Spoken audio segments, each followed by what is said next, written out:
Intanto grazie di essere tutti qui, venuti per questo pomeriggio dedicato a un tema straordinario, che è la celebrazione del discorso di John Fitzgerald Kennedy pronunciato il 10 giugno 1963. Una strategia per la pace 60 anni dopo. Quindi quella che faremo oggi è una riflessione su quel discorso, una vera e propria lettura esegetica del testo. Ma intanto cominciamo subito con i saluti istituzionali. Dunque l'assessore Alessandro Onorato si scusa ma non è potuto intervenire, ma abbiamo in collegamento la direttrice dell'Accademia di Belle Arti di Roma, Cecilia Casorati, la professoressa Cecilia Casorati, che farà il saluto istituzionale per la nostra Accademia, che è partner di questa operazione. Prego Cecilia. Buonasera a tutti, spero che mi sentiate e penso che sia più gentile fare i saluti istituzionali in inglese, non in memoria di Kennedy, ma anche per i nostri ospiti. Quindi io farò un brevissimo discorso. Academy of Fine Art is pleased to be the starting point of this talk. I think that having want to start with the Academy of Fine Art has a deep meaning. This meaning, I think this meeting is especially for young people. This is the place which we have to begin to believe in peace, democracy, and respect for all cultures. I'm really sorry not to be there, but tonight I've loaded all the whole weight of the world on my shoulders, as you can see, and I cannot move my neck. This weight, in this moment in history is really a heavy moment. So the weight is really enormous. I'm very, very happy because we had the occasion to have Professor Sachs in our academy, and his words open our horizon. And so it will be the same today. And I would like to greet everybody by quoting the words of a poet, singer. We are here, I think you, the young people, and we are here to give peace a chance. Thank you very much and have a good talk. Bye. Grazie alla direttrice dell'Accademia di Belle Arti e adesso i saluti istituzionali della comunità di Sant'Egidio. Mario Marazziti. Se c'è il microfono, sono molto contento di essere qui con voi e vi ringrazio di esserci e ringrazio tutti quelli che ci hanno lavorato per renderlo possibile. L'iniziativa di oggi non è solo un atto dovuto a un grande testimone che ha marcato una fase della storia contemporanea come John Fitzgerald Kennedy.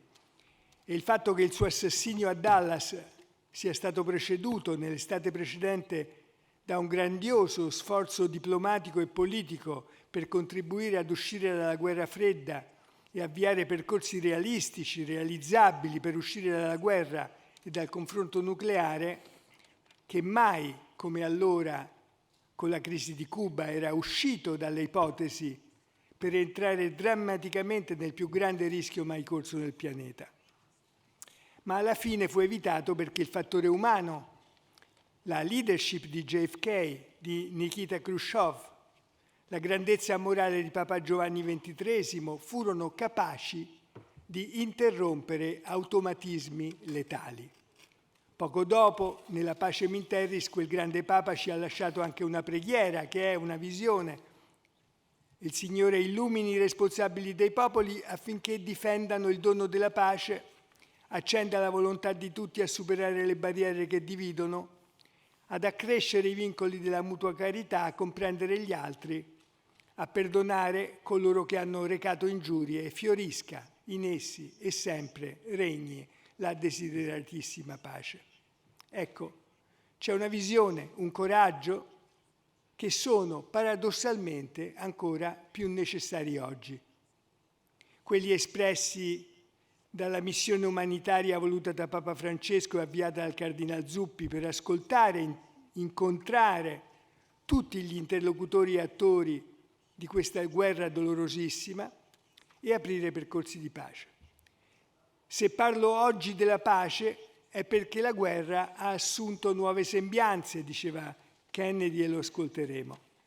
E da realista visionario continuava: dobbiamo concentrarci su una pace più pratica e raggiungibile, ma anche dinamica, non statica, mutevole, in base alle sfide che si porranno a ogni nuova generazione. La pace, infatti, è un processo, non un modo di risolvere i problemi. Quindi è una scelta essere qui all'Era Pacis a Roma.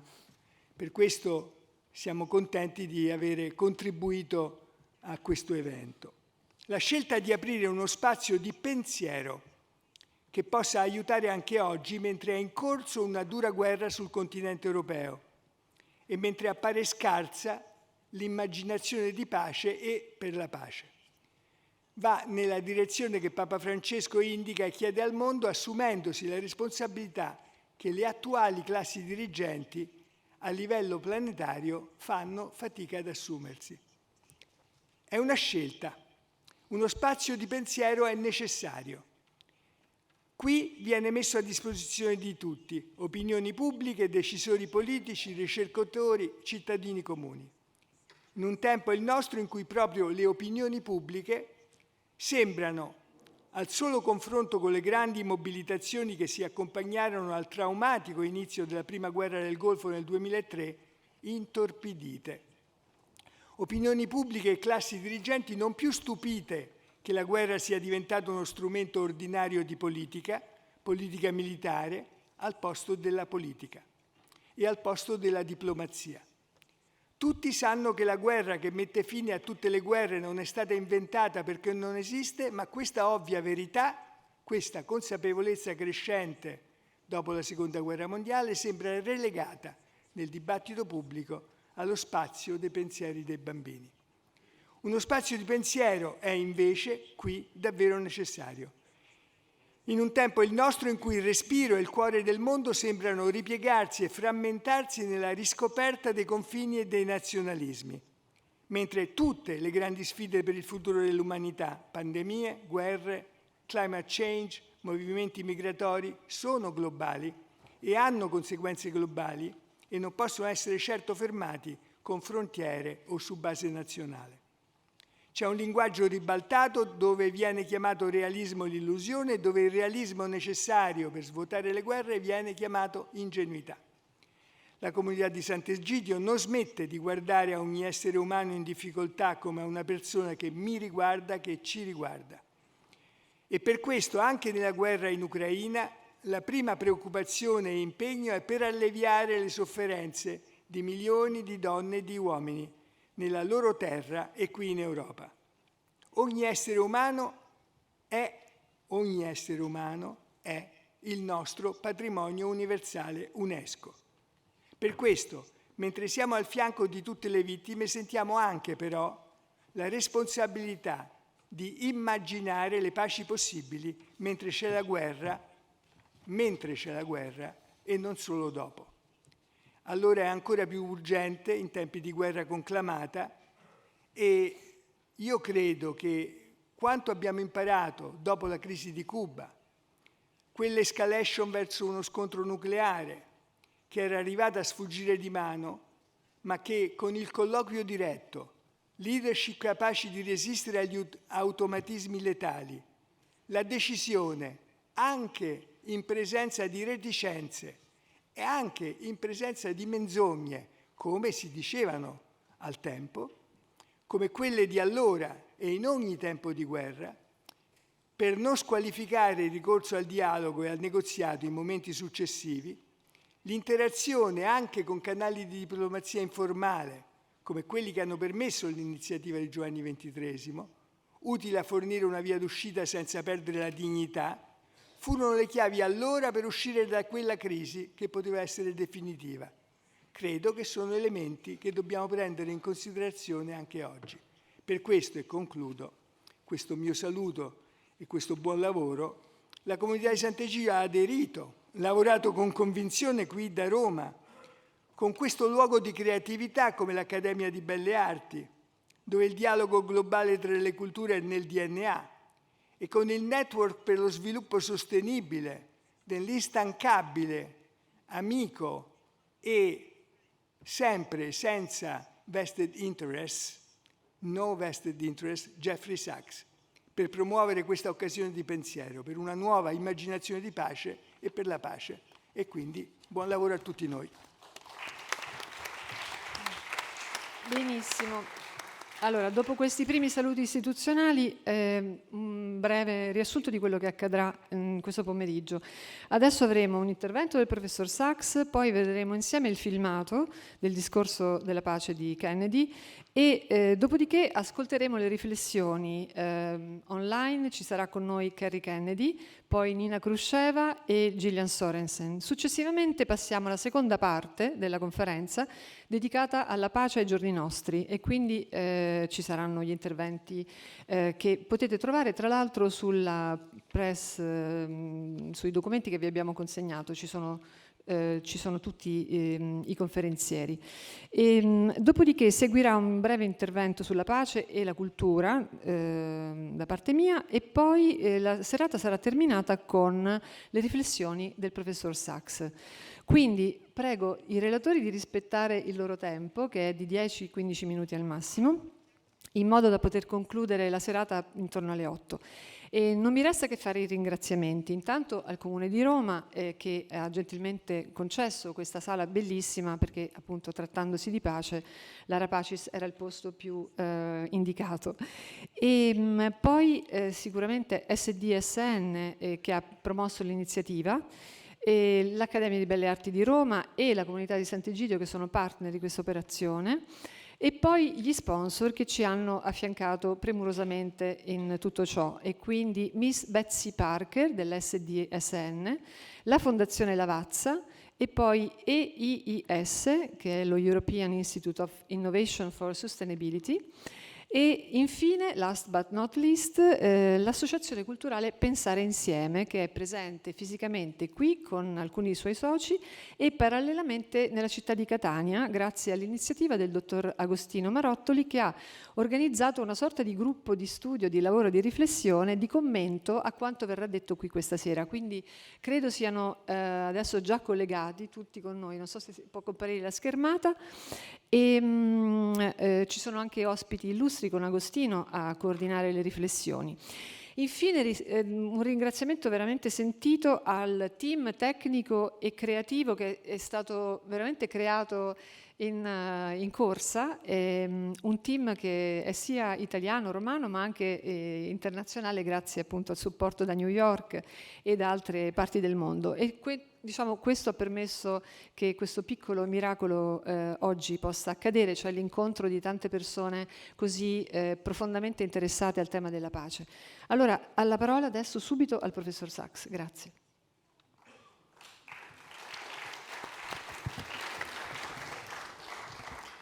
I'm very moved to be here, very gratified to be in a place with the altar of peace, the most famous Ara Pacis in the world, and also among so many peacemakers, peace builders, thinkers, doers of Italy, whom I admire so much. I want to pay special thanks to Romano Prodi. There are many people I need to pay special thanks to, but I want to say a word about Romano Prodi because he has been an inspiration for me my entire career and was always a great friend. When I was a kid starting out in economics, Romano was always giving guidance and help, and he is truly a magnificent peacemaker. So, Romano, I could not be more thrilled to be on the podium with you. We're here because tomorrow is the 60th anniversary of the greatest speech by an American president in modern history. It's one of the most important speeches in modern history. It is a speech that changed history as well. We would celebrate it under any circumstances. 10 years ago, I wrote a book about it because I loved the speech so much, not because it was absolutely, at that moment, the necessary focus of our attention. But I didn't know that 10 years later, on the 60th anniversary, it would speak directly to us in the most pertinent, relevant, almost exacting ways that it does, as you will soon see. This is a speech that followed the Cuban Missile Crisis by half a year. The Cuban Missile Crisis, as everybody knows, was nearly the end of humanity. Not only did the two leaders of the time, John F. Kennedy and Nikita Khrushchev, need to find, with unbelievable skill, a way out of the crisis without it igniting world war. Even with their skill, we came within one moment of nuclear war when a disabled Soviet submarine near the bottom of the Caribbean, out of contact with Moscow, not knowing that an agreement had been reached, believed that it was under attack by the United States and that war had broken out. And as people may know, the captain of the submarine ordered the firing of the nuclear-tipped torpedo. And it was only one person, a party official who was senior to the captain, who countermanded the order, that saved the world. It was the US nuclear doctrine at the time that any attack by any kind of nuclear weapon would be met by a full retaliation, instantly targeting the entire so-called communist world, meaning Central Europe, Eastern Europe, Russia, and China. The US planners expected 700 million deaths from their plan. They didn't know what the physicist, astronomer Carl Sagan would help us to know years later, that it would have ended all human life on the planet through the nuclear winter.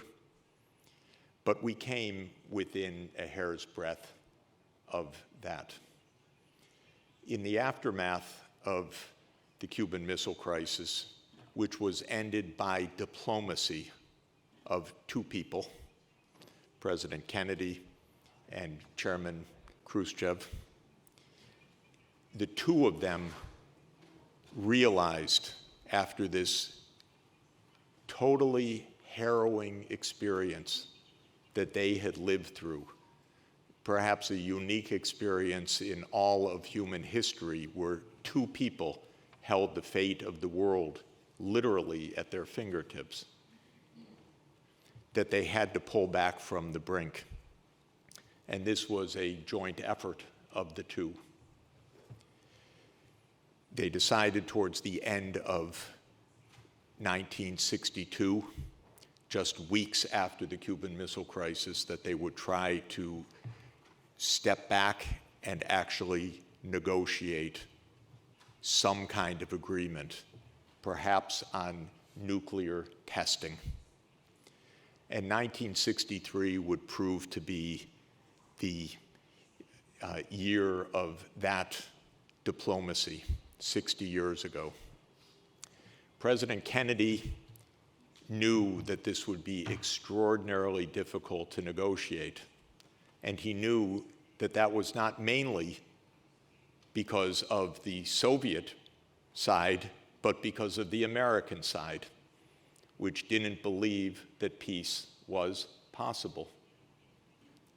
And so he gave a speech 60 years ago tomorrow, June 10, 1963, on the occasion of the American University commencement that year, that you will see in a moment, if you've not listened to it before, is absolutely remarkable in eloquence, in content, and in fundamental design, because the whole speech was directed to the American people, not to the Soviet leadership or the Soviet people.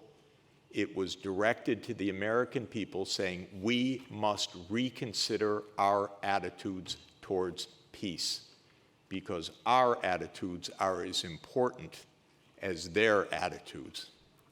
And we have to understand that it's possible to make peace with the Soviet Union.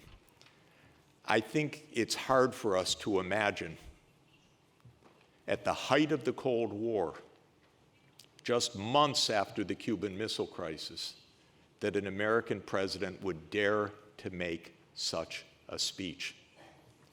But I think we can imagine now it would be as if a leader in Europe or the United States, and I hope they do it, would stand up and say, we need to make peace with Russia and with President Putin. And that is what President Kennedy did 60 years ago tomorrow on this anniversary. We have an unbelievable treat.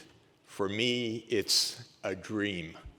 This is a kind of reunion of Kennedy and Khrushchev, though it's Khrushcheva, you'll see, my dear friend sitting to my right, and the great speechwriter who was President Kennedy's counselor and speechwriter, Theodore Sorensen, because we have with us in our program Kerry Kennedy, the niece of President John F. Kennedy and the daughter of Robert F. Kennedy, Jr., both among the greatest peacemakers of modern history. We have Nina Khrushcheva, the granddaughter of Nikita Khrushchev, a great historian and a expert that you'll listen to on everything about Khrushchev and his peacemaking. And we have Gillian Sorensen, the widow, the wife of Theodore Sorensen. It was one of the great treats of my professional career that when I discovered this speech, because I did not know it from 1963, I was 8 years old when he gave it, but I only realized the existence of this speech probably about 20 years ago. And I was asked by the BBC in 2007 to give what they called the Wreath Lectures, which is a lecture series that BBC broadcasts around the world.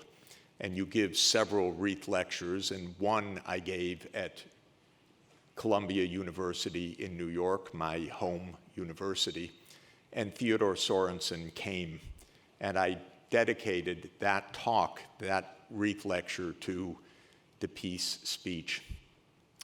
And I got what you can imagine was the highest possible accolade at the end of those remarks. Ted Sorensen said to me, "You got it. You understand what that was about."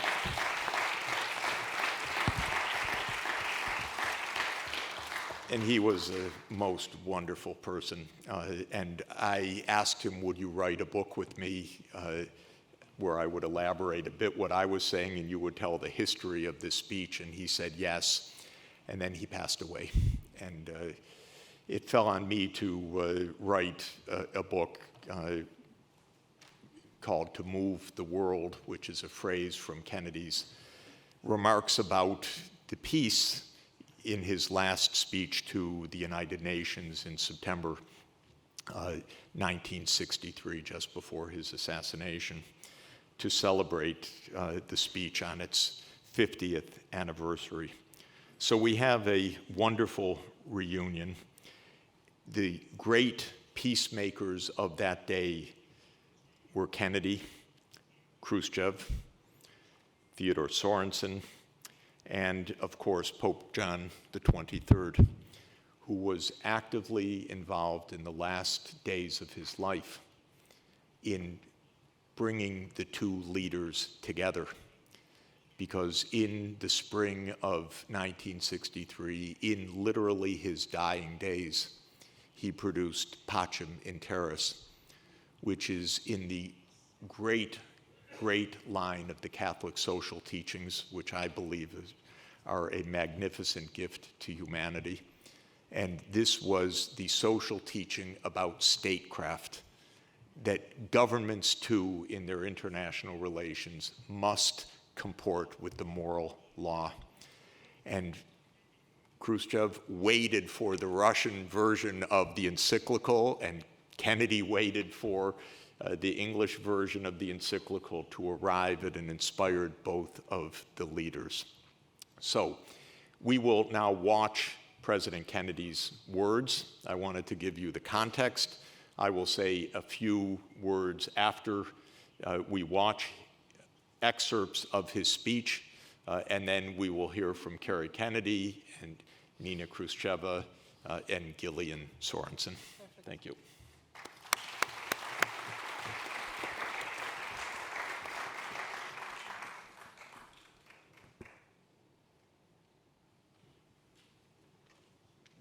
Qualche secondo. Potete anche chiudere le luci se volete.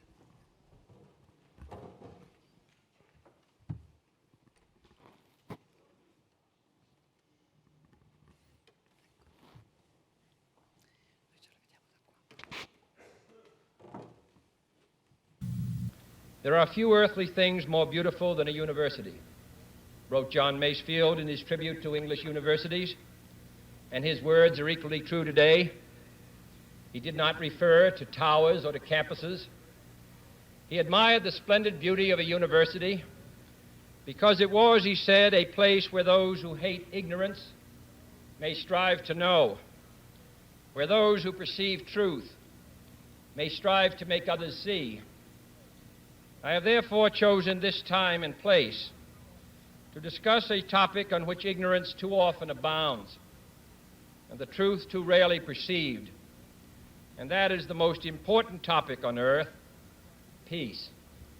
What kind of a peace do I mean, and what kind of a peace do we seek? Not a Pax Americana, enforced on the world by American weapons of war, not the peace of the grave, or the security of the slave. I am talking about genuine peace, the kind of peace that makes life on earth worth living, the kind that enables men and nations to grow and to hope and build a better life for their children. Not merely peace for Americans, but peace for all men and women. Not merely peace in our time, but peace in all time. I speak of peace because of the new face of war. Total war makes no sense in an age where great powers can maintain large and relatively invulnerable nuclear forces and refuse to surrender without resort to those forces. It makes no sense in an age where a single nuclear weapon contains almost 10 times the explosive force delivered by all the Allied air forces in the Second World War. It makes no sense in an age when the deadly poisons produced by a nuclear exchange would be carried by wind and water and soil and seed to the far corners of the globe and to generations yet unborn. Today, the expenditure of billions of dollars every year on weapons acquired for the purpose of making sure we never need them is essential to the keeping of peace. But surely the acquisition of such idle stockpiles, which can only destroy and never create, is not the only, much less the most efficient, means of assuring peace. I speak of peace, therefore, as the necessary, rational end of rational men. I realize the pursuit of peace is not as dramatic as the pursuit of war, and frequently the words of the pursuers fall on deaf ears, but we have no more urgent task. Some say that it is useless to speak of peace or world law or world disarmament, and that it will be useless until the leaders of the Soviet Union adopt a more enlightened attitude. I hope they do. I believe we can help them do it. But I also believe that we must re-examine our own attitudes as individuals and as a nation, for our attitude is as essential as theirs. And every graduate of this school, every thoughtful citizen who despairs of war and wishes to bring peace should begin by looking inward, by examining his own attitude towards the possibilities of peace, towards the Soviet Union, towards the course of the Cold War, and towards freedom and peace here at home. First, examine our attitude towards peace itself. Too many of us think it is impossible. Too many think it is unreal. But that is a dangerous, defeatist belief. It leads to the conclusion that war is inevitable, that mankind is doomed, that we are gripped by forces we cannot control. We need not accept that view. Our problems are man-made. Therefore, they can be solved by man, and man can be as big as he wants. No problem of human destiny is beyond human beings. Man's reason and spirit have often solved the seemingly unsolvable, and we believe they can do it again. I am not referring to the absolute, infinite concept of universal peace and goodwill, of which some fantasies and fanatics dream. I do not deny the value of hopes and dreams, but we merely invite discouragement and incredulity by making that our only and immediate goal. Let us focus instead on a more practical, more attainable peace, based not on a sudden revolution in human nature, but on a gradual evolution in human institutions, on a series of concrete actions and effective agreements which are in the interests of all concerned. There is no single simple key to this peace, no grand or magic formula to be adopted by one or two powers. Genuine peace must be the product of many nations, the sum of many acts. It must be dynamic, not static, changing to meet the challenge of each new generation. For peace is a process, a way of solving problems. With such a peace, there will still be quarrels and conflicting interests, as there are within families and nations. World peace, like community peace, does not require that each man love his neighbor. It requires only that they live together in mutual tolerance, submitting their disputes to a just and peaceful settlement. And history teaches us that enmities between nations, as between individuals, do not last forever. However fixed our likes and dislikes may seem, the tide of time and events will often bring surprising changes in the relations between nations and neighbors. So let us persevere. Peace need not be impractical, and war need not be inevitable. By defining our goal more clearly, by making it seem more manageable and less remote, we can help all people to see it, to draw hope from it, and to move irresistibly towards it. And second, let us re-examine our attitude towards the Soviet Union.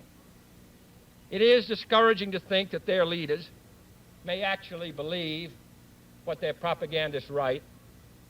It is discouraging to read a recent authoritative Soviet text on military strategy and find on page after page wholly baseless and incredible claims, such as the allegation that American imperialist circles are preparing to unleash different types of war, that there is a very real threat of a preventative war being unleashed by American imperialists against the Soviet Union, and that the political aims, and I quote, of the American imperialists are to enslave economically and politically the European and other capitalist countries and to achieve world domination by means of aggressive war, unquote. Truly, as it was written long ago, the wicked flee when no man pursueth. Yet it is sad to read these Soviet statements, to realize the extent of the gulf between us. But it is also a warning to the American people not to fall into the same trap as the Soviets, not to see only a distorted and desperate view of the other side, not to see conflict as inevitable, accommodation as impossible, and communication as nothing more than an exchange of threats. No government or social system is so evil that its people must be considered as lacking in virtue. As Americans, we find communism profoundly repugnant as a negation of personal freedom and dignity. But we can still hail the Russian people for their many achievements in science and space, in economic and industrial growth, in culture, in acts of courage. Among the many traits the peoples of our two countries have in common, none is stronger than our mutual abhorrence of war. Almost unique among the major world powers, we have never been at war with each other. And no nation in the history of battle ever suffered more than the Soviet Union in the Second World War. At least 20 million lost their lives. Countless millions of homes and families were burned or sacked. A third of the nation's territory, including 2/3 of its industrial base, was turned into a wasteland, a loss equivalent to the destruction of this country east of Chicago. Today, should total war ever break out again, no matter how, our two countries will be the primary target. It is an ironic but accurate fact that the two strongest powers are the two in the most danger of devastation. All we have built, all we have worked for, would be destroyed in the first 24 hours. And even in the Cold War, which brings burdens and dangers to so many countries, including this nation's closest allies, our two countries bear the heaviest burdens. For we are both devoting massive sums of money to weapons that could be better devoted to combat ignorance, poverty, and disease. We are both caught up in a vicious and dangerous cycle, with suspicion on one side breeding suspicion on the other, and new weapons begetting counterweapons. In short, both the United States and its allies, and the Soviet Union and its allies, have a mutually deep interest in a just and genuine peace and in holding the arms race. Agreements to this end are in the interests of the Soviet Union as well as ours, and even the most hostile nations can be relied upon to accept and keep those treaty obligations, and only those treaty obligations, which are in their own interest. So let us not be blind to our differences, but let us also direct attention to our common interests and the means by which those differences can be resolved. And if we cannot end now our differences, at least we can help make the world safe for diversity. For in the final analysis, our most basic common link is that we all inhabit this small planet. We all breathe the same air. We all cherish our children's futures, and we are all mortal. Third, let us re-examine our attitude towards the Cold War, remembering we're not engaged in a debate seeking to pile up debating points. We are not here distributing blame or pointing the finger of judgment. We must deal with the world as it is and not as it might have been had the history of the last 18 years been different. We must therefore persevere in the search for peace in the hope that constructive changes within the communist bloc might bring within reach solutions which now seem beyond us. We must conduct our affairs in such a way that it becomes in the communist interest to agree on a genuine peace, and above all, while defending our own vital interests. Nuclear powers must avert those confrontations which bring an adversary to a choice of either a humiliating retreat or a nuclear war. To adopt that kind of course in the nuclear age would be evidence only of the bankruptcy of our policy or of a collective death wish for the world. To secure these ends, America's weapons are non-provocative, carefully controlled, designed to deter, and capable of selective use. Our military forces are committed to peace and disciplined in self-restraint. Our diplomats are instructed to avoid unnecessary irritants and purely rhetorical hostility, for we can seek a relaxation of tensions without relaxing our guard. And for our part, we do not need to use threats to prove we are resolute. We do not need to jam foreign broadcasts out of fear our faith will be eroded. We are unwilling to impose our system on any unwilling people, but we are willing and able to engage in peaceful competition with any people on earth. Is in a treaty to outlaw nuclear tests. The conclusion of such a treaty, so near and yet so far, would check the spiraling arms race in one of its most dangerous areas. It would place the nuclear powers in a position to deal more effectively with one of the greatest hazards which man faces in 1963, the further spread of nuclear arms. It would increase our security. It would decrease the prospects of war.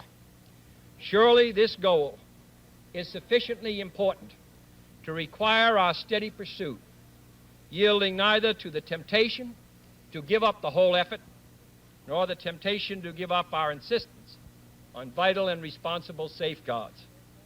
I'm taking this opportunity, therefore, to announce two important decisions in this regard. First, Chairman Khrushchev, Prime Minister Macmillan, and I have agreed that high-level discussions will shortly begin in Moscow, looking towards early agreement on a comprehensive test ban treaty. Our hope must be tempered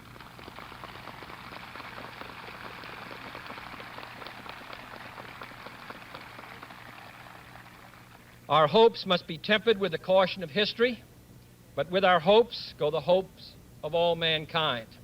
Second, to make clear our good faith and solemn convictions on this matter, I now declare that the United States does not propose to conduct nuclear tests in the atmosphere so long as other states do not do so.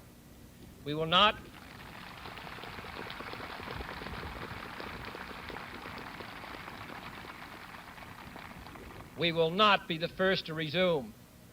Such a declaration is no substitute for a formal binding treaty, but I hope it will help us achieve one. Nor would such a treaty be a substitute for disarmament, but I hope it will help us achieve it. Finally, my fellow Americans, let us examine our attitude towards peace and freedom here at home. The quality and spirit of our own society must justify and support our efforts abroad. We must show it in the dedication, wherever the authority is not now adequate, to make it adequate. And it is the responsibility of all citizens in all sections of this country to respect the rights of others and respect the law of the land.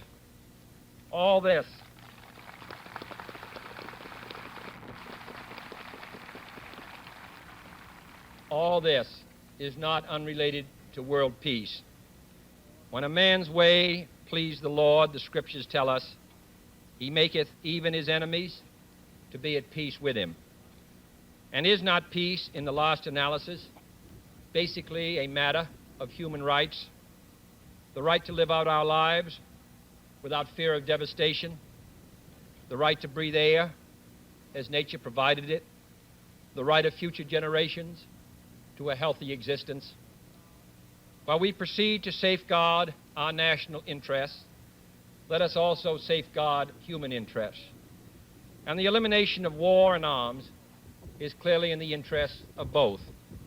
No treaty, however much it may be to the advantage of all, however tightly it may be worded, can provide absolute security against the risks of deception and evasion.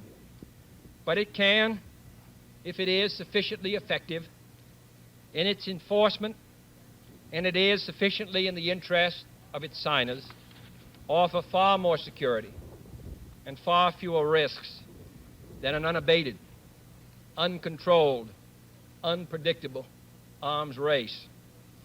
The United States, as the world knows, will never start a war. We do not want a war. We do not now expect a war. This generation of Americans has already had enough, more than enough, of war and hate and oppression.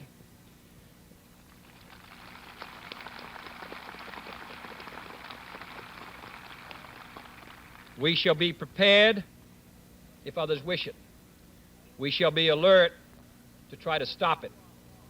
But we shall also do our part to build a world of peace where the weak are safe and the strong are just.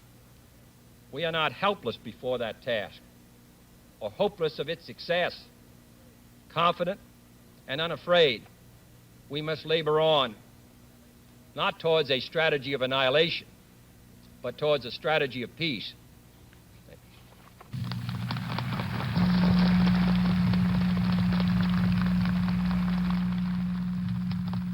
When Nikita Khrushchev received the speech and read the speech in translation, he did two things. One, he asked that the speech be publicized everywhere throughout the Soviet Union. So it was reprinted in Pravda and Izvestia, and it was broadcast for people to hear. The other was that he immediately called the U.S. envoy to Moscow, who was in Moscow, Averell Harriman, a major political figure and advisor to President Kennedy. And he met with Harriman and said to Harriman, "Your president's speech is the greatest speech by an American president since Franklin Roosevelt. I want to make peace with President Kennedy." 5 weeks later, the Partial Nuclear Test Ban Treaty was signed. The speech was a decisive step in showing that there was the basis for not only a treaty agreement, but the basis for peace between the two countries. President Kennedy was very worried that even after the signing of the treaty, it would not be agreed in the Senate, because he was running straight against the warmongering, the pessimism of the Cold War, the determination to defeat the other side. And so President Kennedy spent several weeks displaying his political mastery, his really local political mastery, his meeting with stakeholders around the U.S., going to the West to speak about peace, giving a campaign series of speeches in 1963 to defend the proposition of the Partial Nuclear Test Ban Treaty. As he feared, when the generals were called to testify in the Congress, they were somewhere between lukewarm and passive-aggressive, hostile to the treaty. And so Kennedy had to carry the politics on his shoulders. When it got to the Senate for ratification, Kennedy carried the nation with a vote of 80-19, and the Partial Nuclear Test Ban Treaty was adopted. In September, actually before I get to September, just one more word that I think is worth noting about the speech itself. You heard towards the end of the speech that to achieve peace, said President Kennedy, the quality of our own society must justify and support our efforts abroad. The United States was in the throes of the civil rights conflict and movement then, and there was a major crisis of desegregating the American universities in the South, which were all white universities. And that weekend was another crisis with the desegregation. I believe it was the University of Alabama that weekend.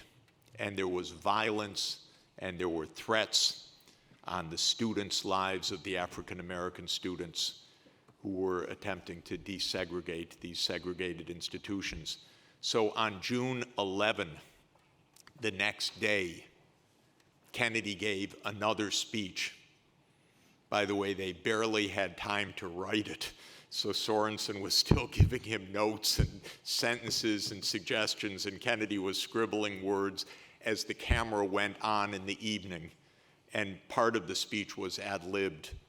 But you can listen online to the June 11 speech, which, in my opinion, was the greatest speech ever given, at least since Abraham Lincoln, on civil rights in the United States. So 2 speeches back to back, June 10 and June 11.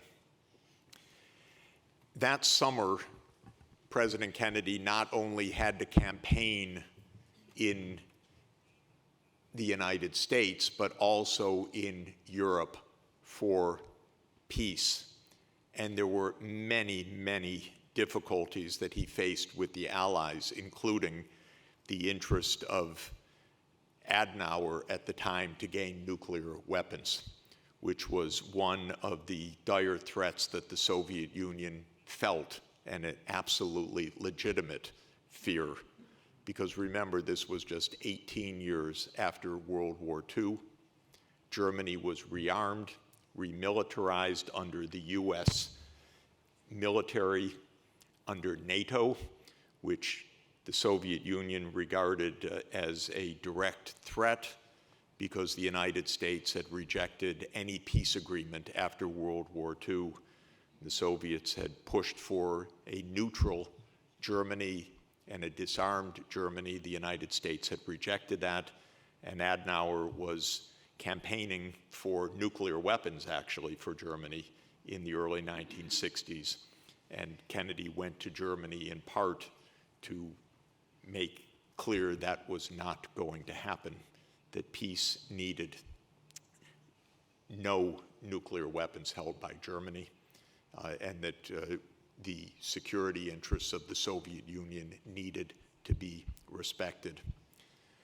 When President Kennedy spoke in July in the Irish Parliament, he said words that I want to share with you because I think they're absolutely pertinent to today, completely forgotten by our so-called diplomats today, who are few and far between, I'm afraid, but very important for our day as well, and very much in the spirit of the peace speech.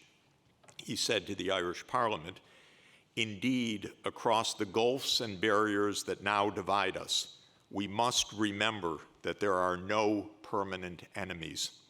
Hostility today is a fact, but it is not a ruling law. The supreme reality of our time is our indivisibility as children of God and our common vulnerability on this planet. The treaty was signed at the end of July. The treaty was ratified by the Senate, and President Kennedy's last act as global statesman before his assassination was his speech to the UN General Assembly in September 1963. It's again a speech that is historic and magnificent, and he talked about a ray of hope piercing through the dark clouds of the time. And he said, this is not the end of our crisis, but it is the beginning of hope. And he used words at the end of the speech that I found so remarkable that I wanted to entitle my book that. He said, and I'm paraphrasing, talking to the world leaders in front of him at the UN, so all the presidents and prime ministers in front of him, President Kennedy said that Archimedes was said to have told his friends in explaining the principle of the lever, give me a place to stand and I can move the world. Fellow citizens of the world, let us take our stand here in this place and in this time to see if we can help move the world towards peace. Those were his last words to world leaders. A few weeks later, he was assassinated. Many people feel, I am among them, that the assassination was a direct result of his peace initiatives. Nobody knows, but I think it is quite realistic, actually. But let us just say that what we saw now and what President Kennedy accomplished was one of the greatest acts of statesmanship in modern history, and it did move the world. Thank you very much.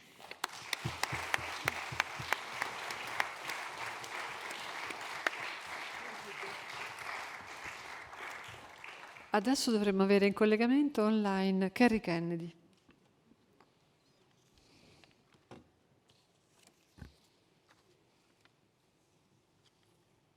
Hello, my friends. Hello. Hello, Carrie. So nice to be with you. I'm just so sad to be missing you and not to be there in person. Jeff Sachs is one of my dear friends and really one of my heroes and sources of inspiration. So Jeff, always great to be with you. Somebody who's devoted his life to peace and justice and stopping the scourge of poverty around the world. So happy to be with you, even if only online. Gillian Sorensen, who I've known my whole life, always so honored to be in your presence. Romano Prodi, who's another one of my great heroes. Just wish I was in Rome with you. My friends from San Egidio, an organization that has worked for anti-poverty, against poverty, and for justice. Always an honor to be with you. And Madam Khrushcheva, I'm so happy that to be sort of meeting you through Zoom at least, and I hope someday in person. Jeff gave such a great background on the speech and how it came to be and what happened afterwards. And I would just like to speak for a few minutes about why Uncle Jack made that speech, why he was so committed to peace. This was not something that he came up with last minute. This was really what his life was all about.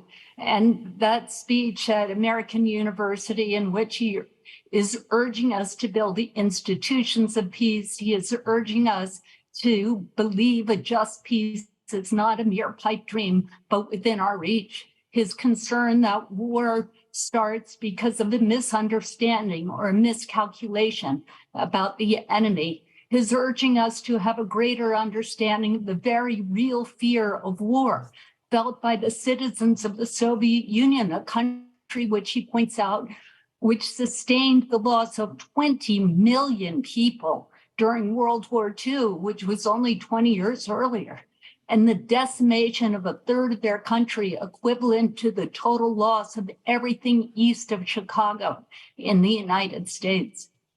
His vision of a world not only free of nuclear weapons, but of all weapons, his willingness to take universal action towards that goal. How breathtaking is that?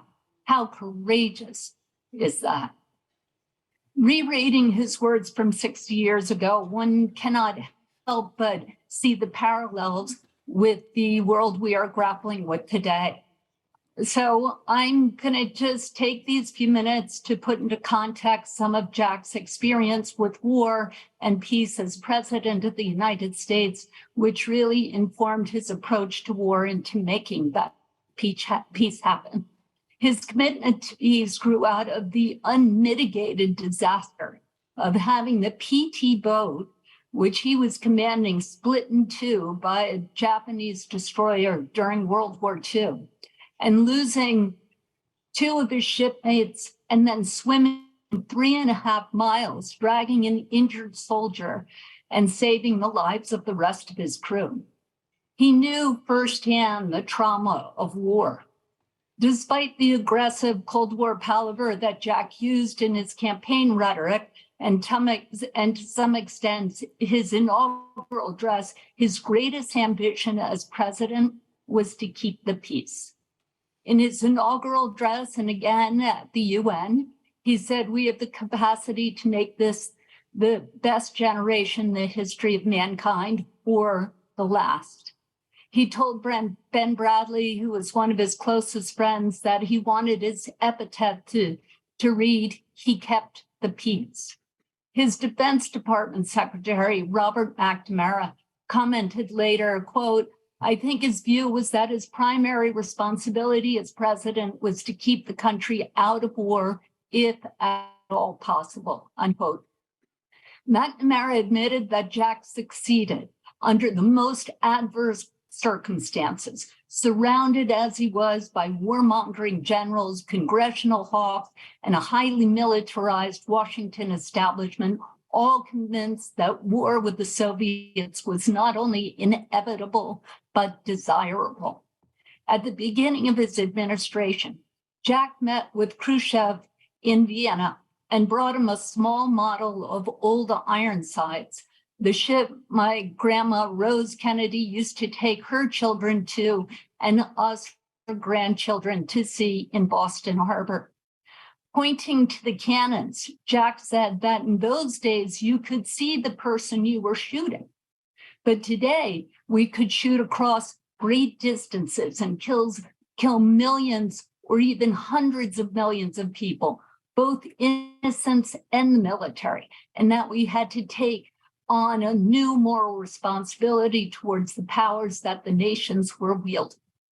He was surprised by Khrushchev's reaction.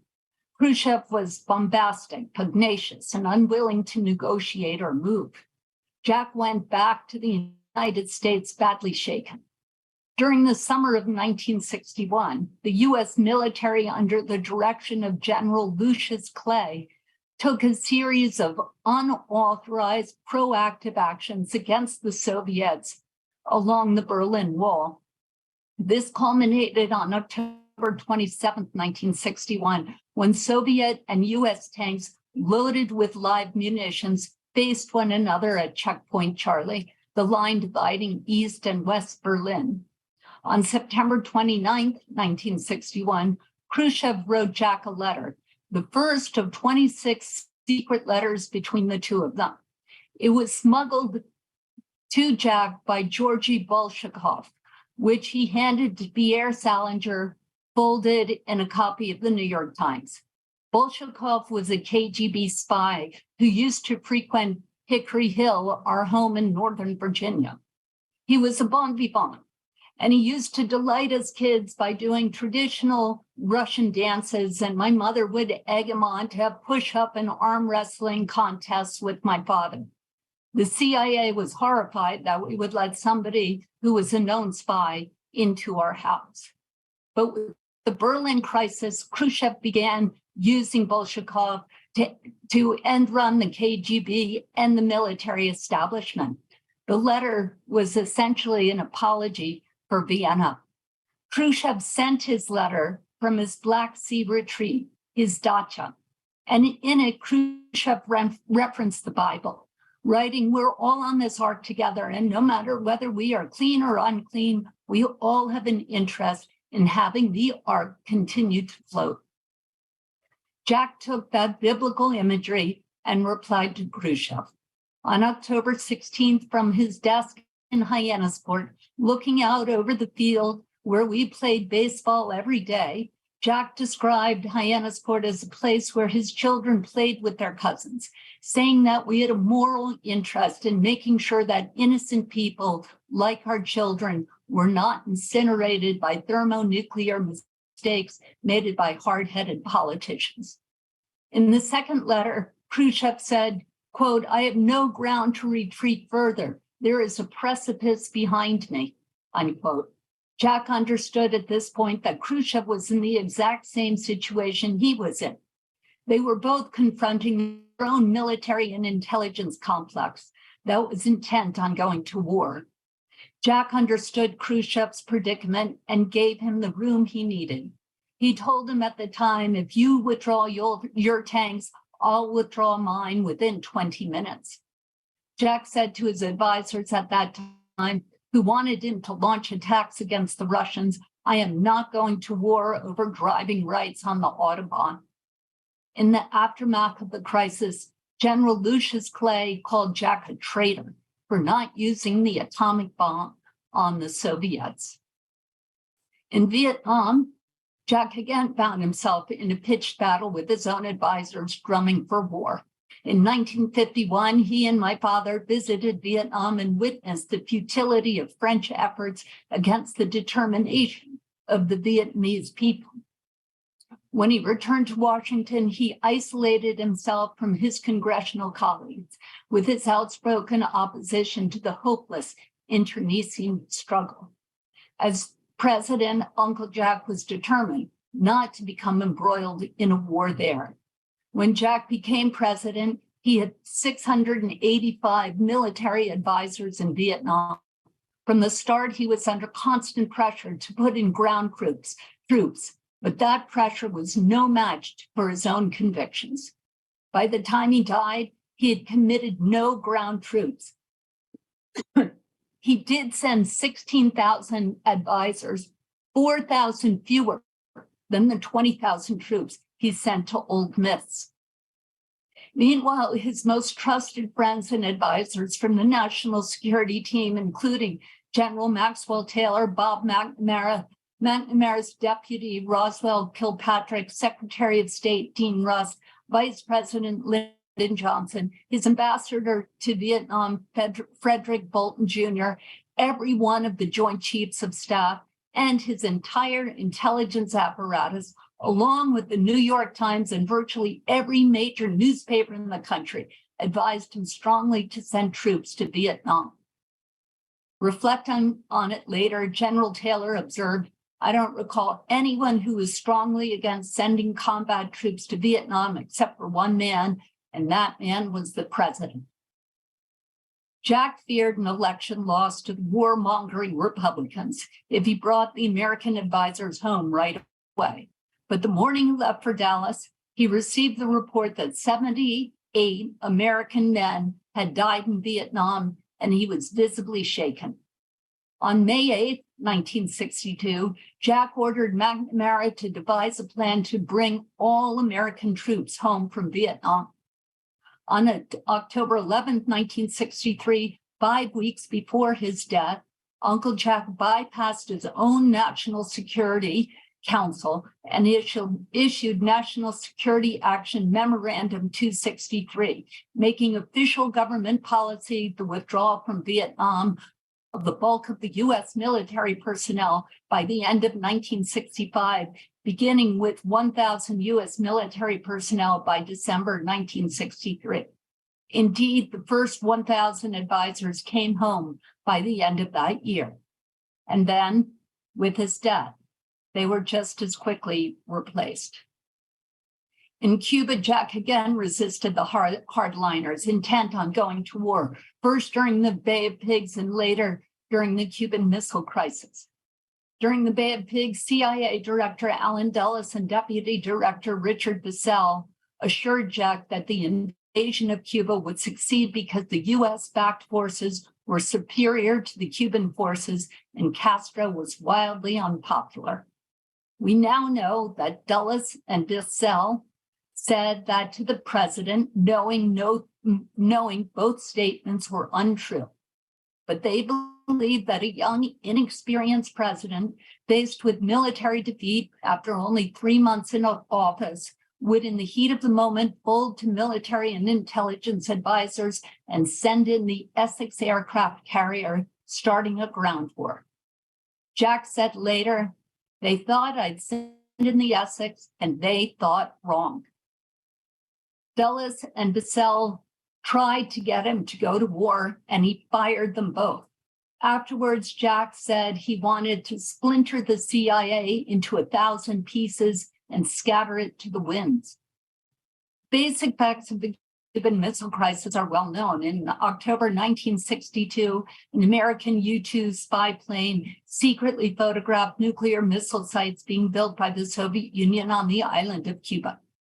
Jack placed a naval blockade around the island to prevent the Soviets from bringing in more military supplies. After 13 days of tension, Jack and Khrushchev publicly agreed that the Soviets would dismantle the weapon sites in exchange for a pledge from the United States to not invade Cuba. The US also secretly agreed to remove its nuclear missiles from Turkey, missiles which Jack had already ordered the Defense Department to dismantle 3 times. My father later said that 8 of the 13 members of the XCOM wanted an invasion or an air attack until the bitter end. We now know that the Russian commanders of all those missile sites had authorization to launch if they felt themselves threatened, and that at least 70 million Americans would have died instantaneously. Jack told Daddy we could take 1 Bay of Pigs, but if we had 3, we would have a coup d'etat. During the 13 days, their hold on power became increasingly tenuous as generals and the intelligence apparatus became overtly rebellious and insubordinate. At the boiling point, Jack instructed the Navy to stay away from Cuba to avoid risking an accidental provocation. Admiral George Anderson promptly violated Jack's order by sending ships near the Cuban shore and made his deputy, Tommy Powers, without presidential authority, elevate alert levels to DEFCON 2, 1 step below full nuclear war, and broadcast that provocation to the Russians. The CIA, The CIA, in direct disobedience of presidential directive, dropped 60 elite commandos into Cuba to prepare the ground for the invasion they hoped would follow. Daddy went through the roof when he learned of the incidents of insubordination. Bill Harvey, the CIA officer who had green-lighted the commandos, called Jack's unwillingness to launch treasonous.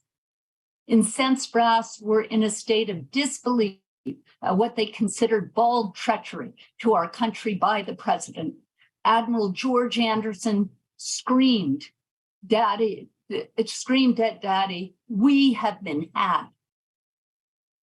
Pentagon defense analyst Daniel Ellsberg, who years later leaked the Pentagon Papers, described the atmosphere in Arlington at the Pentagon. Quote, "There was virtually a coup atmosphere in Pentagon circles," he said.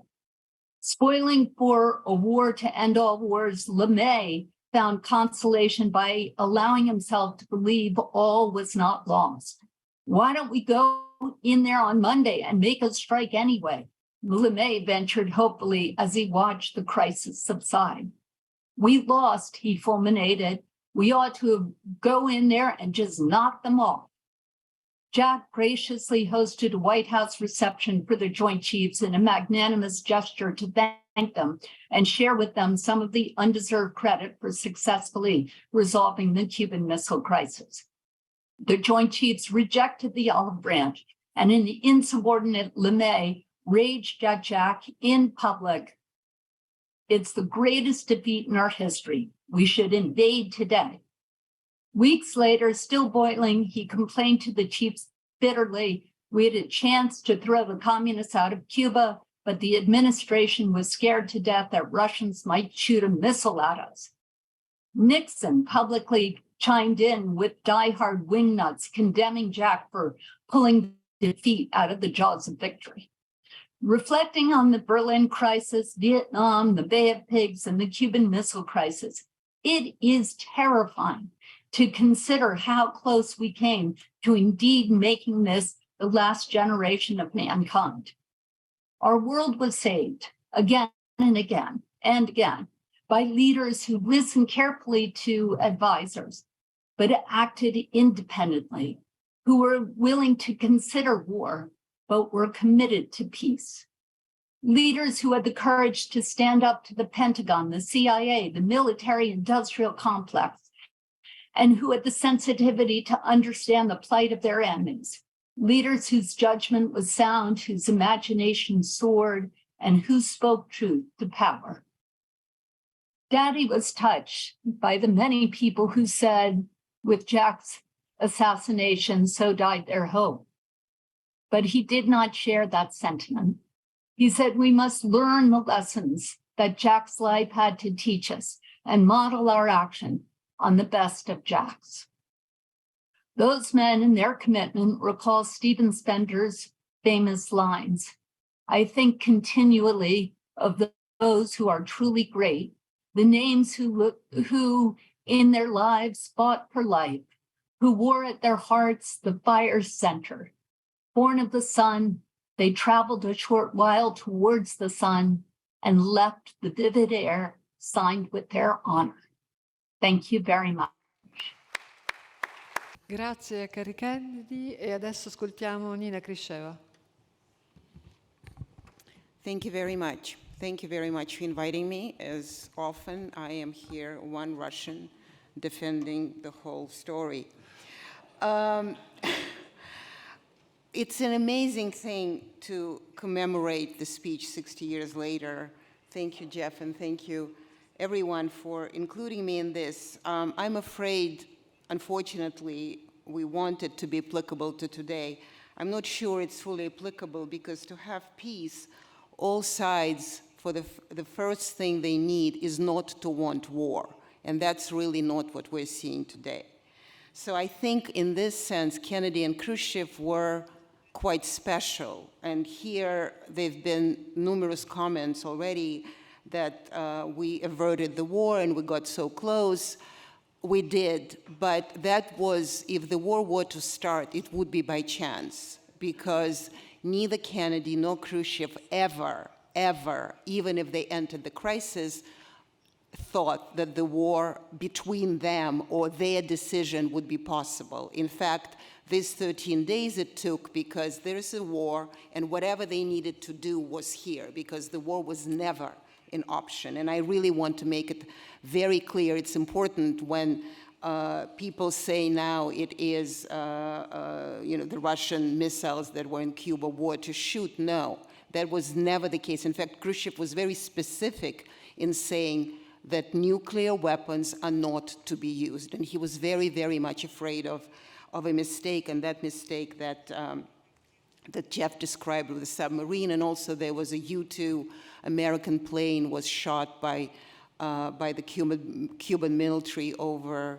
over the island, and everybody was terrified that, of course, the Americans would then respond. They did not, but that's when Khrushchev realized that a mistake is something that would bring the war.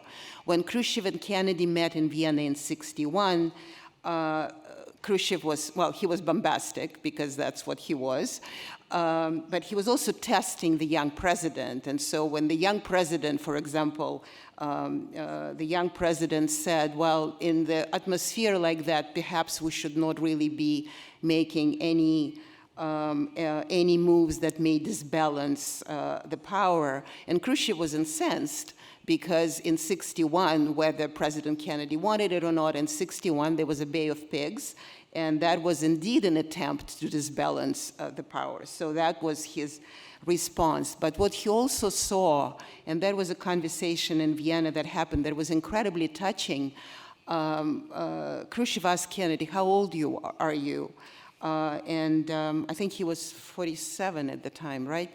Khrushchev said, my son would have been that age because his son died in 1943 in World War II. And so they sort of bonded because he wanted to see his boy surviving because he knew what happened to JFK during the war, how he was wounded.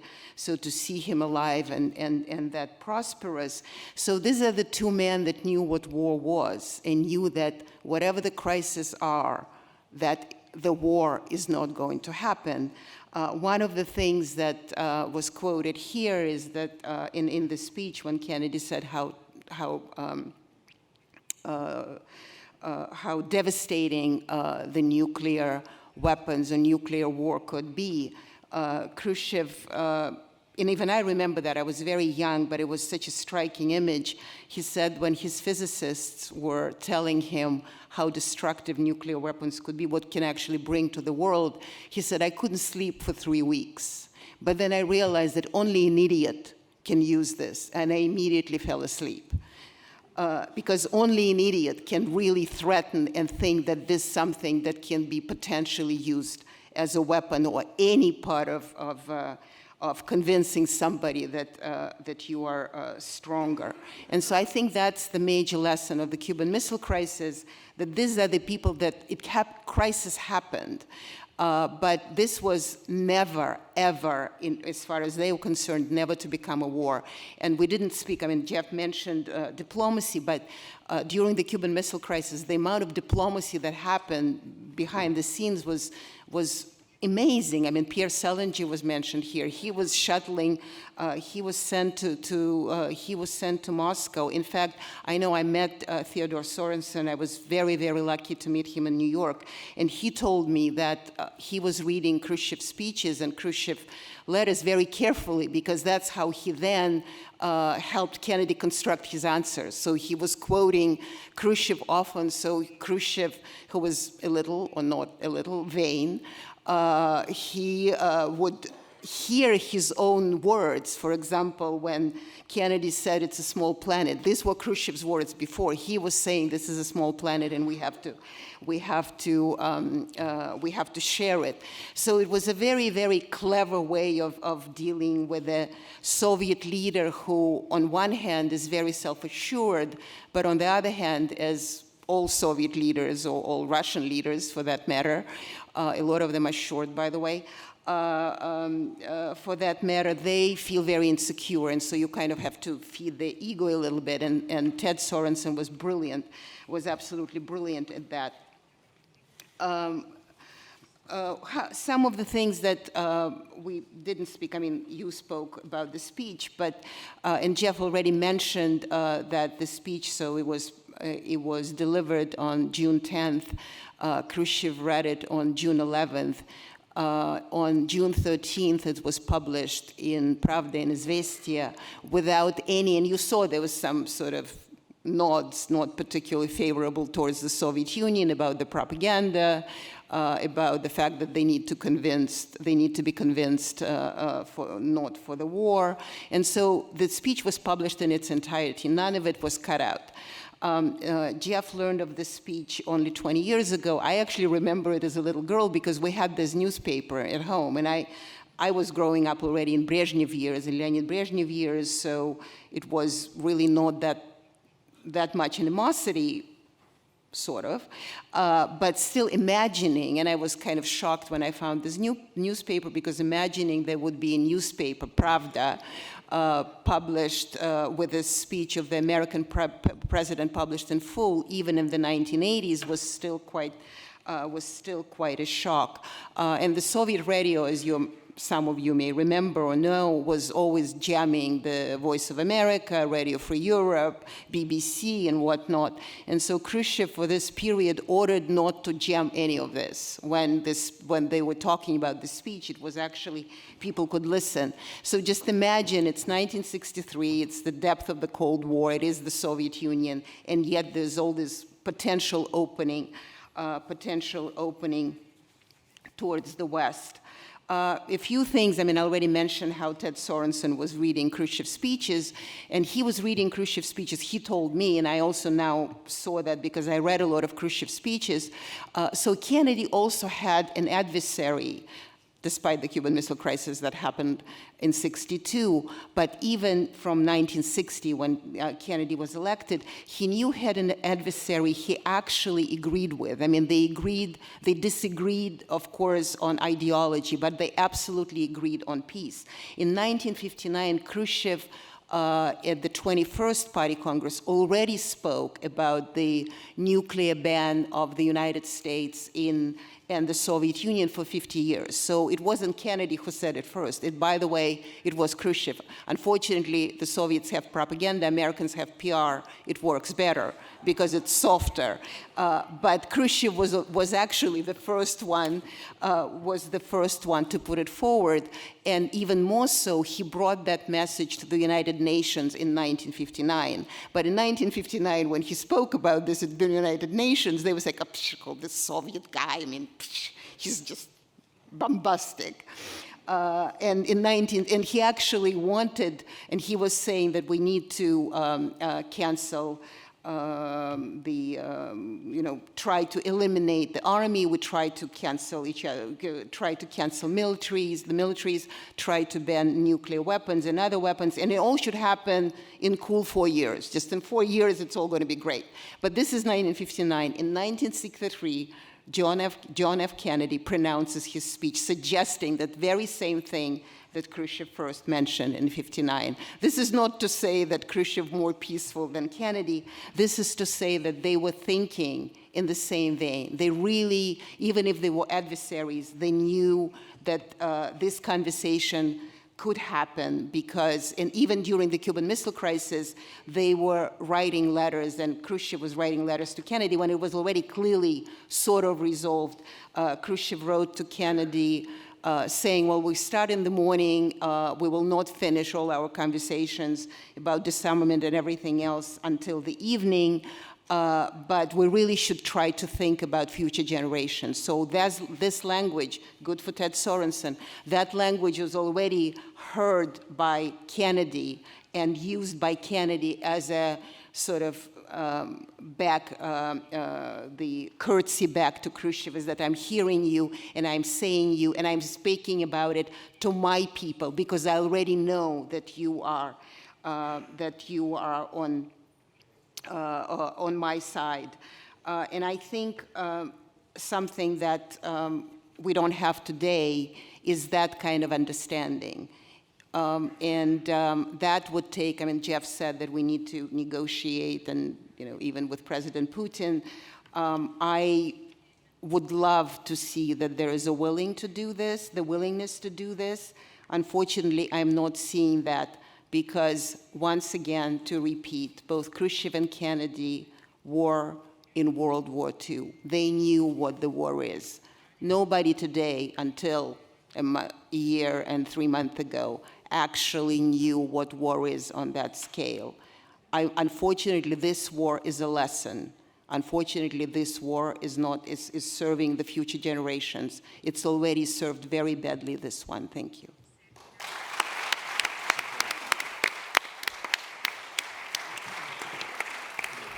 Benissimo, grazie Nina Khrushcheva. E adesso abbiamo in collegamento Gillian Sorensen e pregherei il rispetto dei tempi perché siamo un po' fuori tempo già. Grazie. Hello, Gillian, everyone. oh, so great to see you.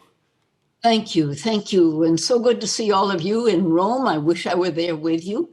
A very warm greeting to your Italian colleagues and friends at the table. And I just want to start by saying how moved I am by the eloquence and the thoughtfulness of the statements that have preceded this. First to you, Jeff, for your brilliant book about the peace speech. I have it right on my lap here. And then to Kerry Kennedy for your historic and perceptive review of all that led up to this. And then, of course, to Nina Khrushcheva. We've not met personally, but I remember well my husband Ted speaking about meeting you and how interesting and it was and how much he enjoyed knowing you. So it is a privilege for me to be with you. So many good things have been said. I'm going to be very brief in my remarks and try not to repeat what has been said before. I do just want to join in celebrating and remembering the historic speech of 60 years ago this June, delivered on a hot summer morning at the American University commencement. At that time, of course, as we have been saying, there were deep tensions between the US and the Soviet Union. They were very high. And the fact that they were resolved has such deep relevance 60 years later.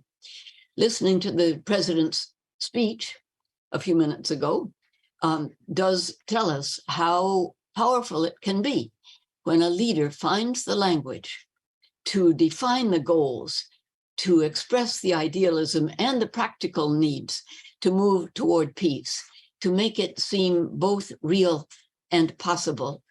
Above all, what came through to me in the president's speech is that he did not insult or demean or demonize the Soviet Union or Nikita Khrushchev. He expressed respect for the power of and the achievements in science and space and the arts. He expressed respect for their role in World War II as an ally and for the 20 million people lost by the Soviets during those years. And I had understood before, but I'm touched to hear you say it again, that Khrushchev was so moved and impressed by this speech that he did urge that it be broadcast across the country. It was a sign of what was to come, and the Partial Nuclear Test Ban Treaty, of course, was signed a short time later.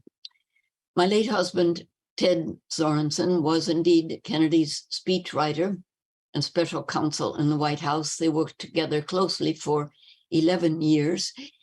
I've heard that they were bonded, a sort of symbiosis, intellectual bonding of their views. And Ted had worked on so many speeches of the president's that they were almost connected in spirit. They worked on the peace speech both before the president left for a meeting in Hawaii, and then all the way back overnight on an overnight flight leading up to the commencement. And when I hear the speech now, I'm touched by the language itself, elevated, but not grandiose, using the familiar rhyming and repetition and alliteration that we see often in Kennedy's speeches, and being reminded of how the love of language and precision that they both shared came up with such a powerful and memorable speech.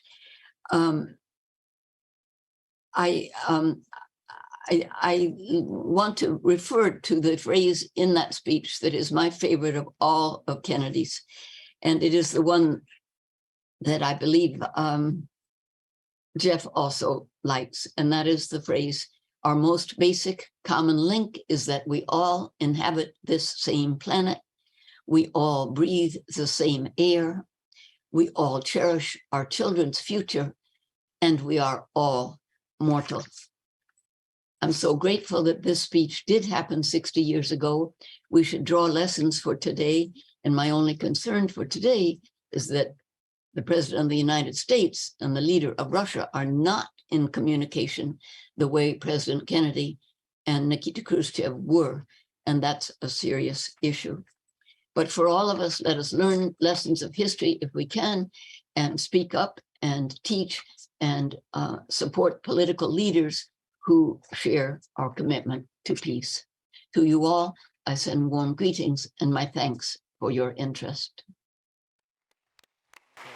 Benissimo, grazie dunque grazie a Kerry Kennedy, grazie a Nina Khrushcheva e grazie a Gillian Sorensen per aver sottolineato anche questa meravigliosa simbiosi intellettuale tra Sorensen e Kennedy. Allora adesso passiamo subito alla nostra seconda parte, La pace ai giorni nostri, e abbiamo il piacere e l'onore di sentire Romano Prodi. Grazie dell'invito, anche se evidentemente di fronte a quello che abbiamo sentito è difficile una attualizzazione, perché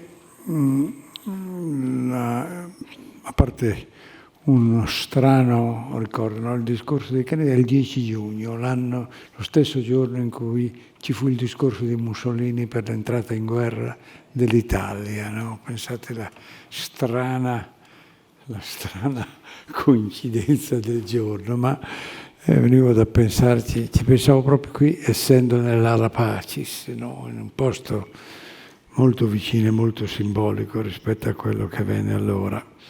Ma la cosa che mi ha impressionato di questi interventi è prima di tutto la semplificazione drammatizzante di quel momento, no? Cioè allora era un potere chiarissimo, due responsabili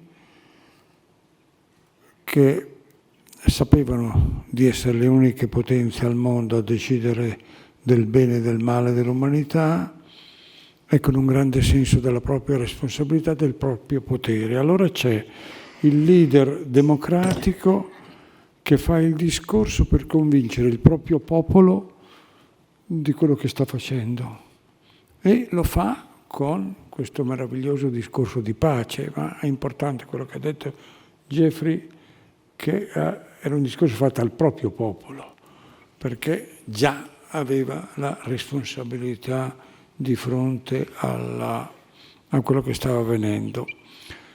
L'altra cosa che mi ha impressionato, che non sapevo invece, pur avendo seguito, è stata questa crisi dei missili di Cuba. È stato il mio primo approccio con la politica estera, no? Da ragazzo di provincia, tutto fuori questo, mi trovavo alla London School in mezzo a dei colleghi studenti americani, neolaureati americani. Quindi per me è stato, l'ho seguita con grande profondità e passione, ripeto, anche se ero un ragazzo. E loro seguivano il loro presidente, no? Cioè con una attenzione e con il senso che racchiudesse tutte le decisioni, avendo tenuto conto di tante diplomazie precedenti, ma che lui avesse un potere decisionale estremamente forte e che vi fossero due persone al mondo che decidevano. Il potere era chiaro. Oggi siamo di fronte a un quadro completamente diverso. Il Papa lo definì prima che scoppiasse la guerra, il quadro di oggi, una guerra mondiale a pezzi, no? Una guerra per procura. E sta andando avanti in quella direzione in cui è molto difficile una presa di responsabilità personale come era quella, no? C'è il complicato rapporto del Presidente con NATO, con l'Ucraina, il complicato rapporto della Cina con la Russia, che complicano questo. Per cui uno più oggi, nel mio pensiero, oggi più che a questo grande confronto di due leader, mi viene detto da pensare a una conferenza, no? A una preparazione di una conferenza di pace che riorganizzi il mondo, perché è chiaro, c'è la guerra d'Ucraina, voi mi chiedete l'attualità di oggi, c'è la guerra di Ucraina, ma tutti pensano a Taiwan. Allora vuol dire che sotto questo c'è un problema dell'assestamento del mondo futuro. E diventa difficile però che venga fatto come allora, perché i protagonisti della potenziale guerra, del potenziale scontro, erano coloro che avevano già la responsabilità del mondo. E la situazione di oggi è una situazione estremamente fluida, in cui questo meraviglioso esempio di un discorso di pace personalizzata, affermata, diventa molto più complicata perché si mescola con tutta una serie di incertezze sulla pace futura. Un altro problema di differenza, no? Mi ha impressionato perché allora c'era veramente un discorso di grande differenza dottrinale, no? Comunismo, libertà, democrazia, ma era tutto sommato mediato dalla consapevolezza dei due leader, soprattutto di Kennedy, che nessuno voleva convertire l'altro, no? Cioè noi abbiamo avuto questi ultimi 20 anni di storia mondiale in cui c'era il discorso della pretesa di espandere non solo il proprio potere, eccetera, ma il proprio modo di concepire il mondo.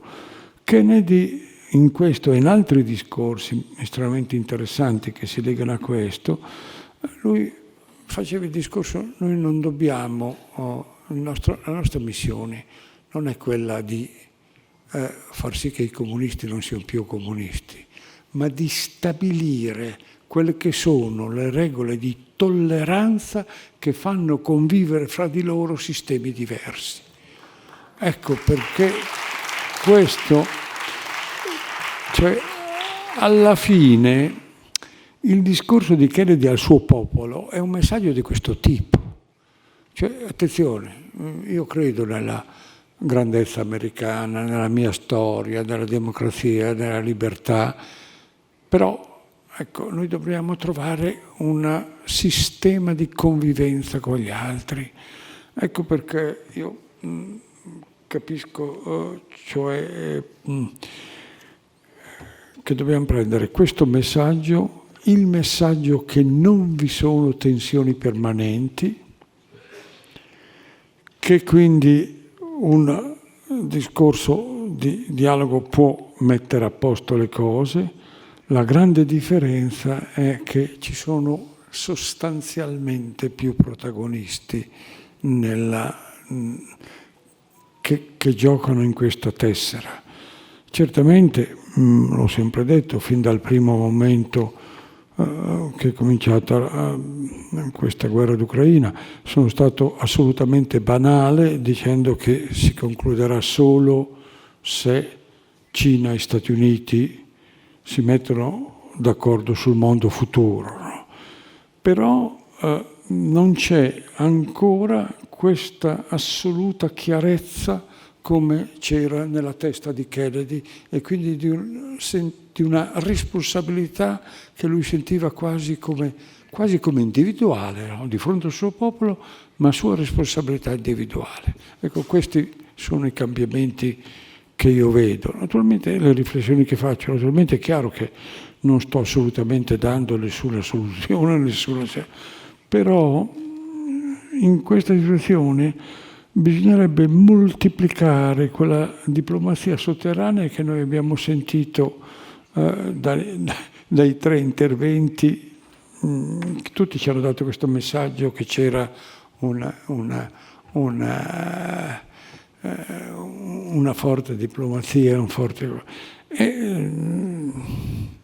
ed è estremamente interessante questo riprendere questo, tradurlo nel linguaggio d'oggi, vederne le profonde differenze e Poi finisco con un ricordo che proprio parlando molti anni fa con stretti collaboratori di Kennedy, mi descrivevano questo momento di dramma della crisi di Cuba e mi raccontavano poi un particolare che Kennedy, pensando che fosse lunga, avesse comprato 1 migliaio di sigari cubani, no?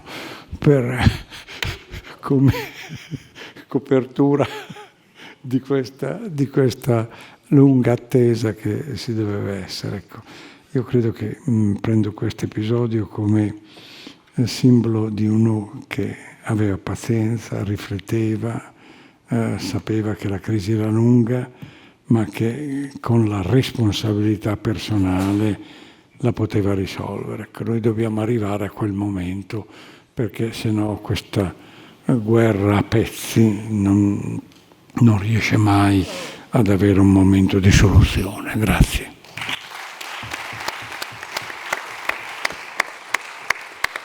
Grazie Presidente Prodi. Allora, piccola inversione di scaletta, diamo subito la parola a Umberto Vattani. Grazie mille. E il microfono. Grazie. Buonasera a tutti. Una gioia trovarsi qui e riflettere a quello che è accaduto 60 anni fa. Qualcuno si sarà chiesto, ma quel ritratto di Kennedy, chi lo ha fatto? Ebbene, chi ha avuto la fortuna di andare al Ministero degli Esteri e di visitare la collezione avrà visto che quel quadro di Kennedy è dovuto a un artista italiano di grande talento che si chiama Sergio Lombardo e si trovava nello studio del segretario generale, che è qui presente, Ettore Sequi, l'ambasciatore Sequi, ma non era il solo quadro che era in quell'ufficio, c'era anche quello di Khrushchev. E quindi penso che a Nina Khrushcheva farà piacere sapere che quello che lei ha detto su quelle due personalità, chiamandole two special people, Khrushchev e Kennedy, erano per l'appunto l'anno scorso lì. E vorrei dire che è importante ricordare queste personalità perché hanno dimostrato di aver imparato molto dalla storia. Pochi anni prima, a ottobre del 62, il mondo restò col fiato sospeso per la crisi dei missili di Cuba. E pochi mesi dopo, resisi conto che avevano rischiato l'olocausto nucleare, fecero Kennedy questo discorso che fu accolto dal Khrushchev nel modo che ha ricordato Jeffrey Sachs, cioè uno dei più importanti discorsi, forse il più importante discorso di un presidente degli Stati Uniti dopo quello di Roosevelt. Poiché siamo in Italia, vorrei dire che qualcun altro fece e prese una decisione molto importante. Era un fisico italiano, esattamente più o meno nel periodo in cui Kennedy teneva quel discorso che abbiamo rivisto sullo schermo.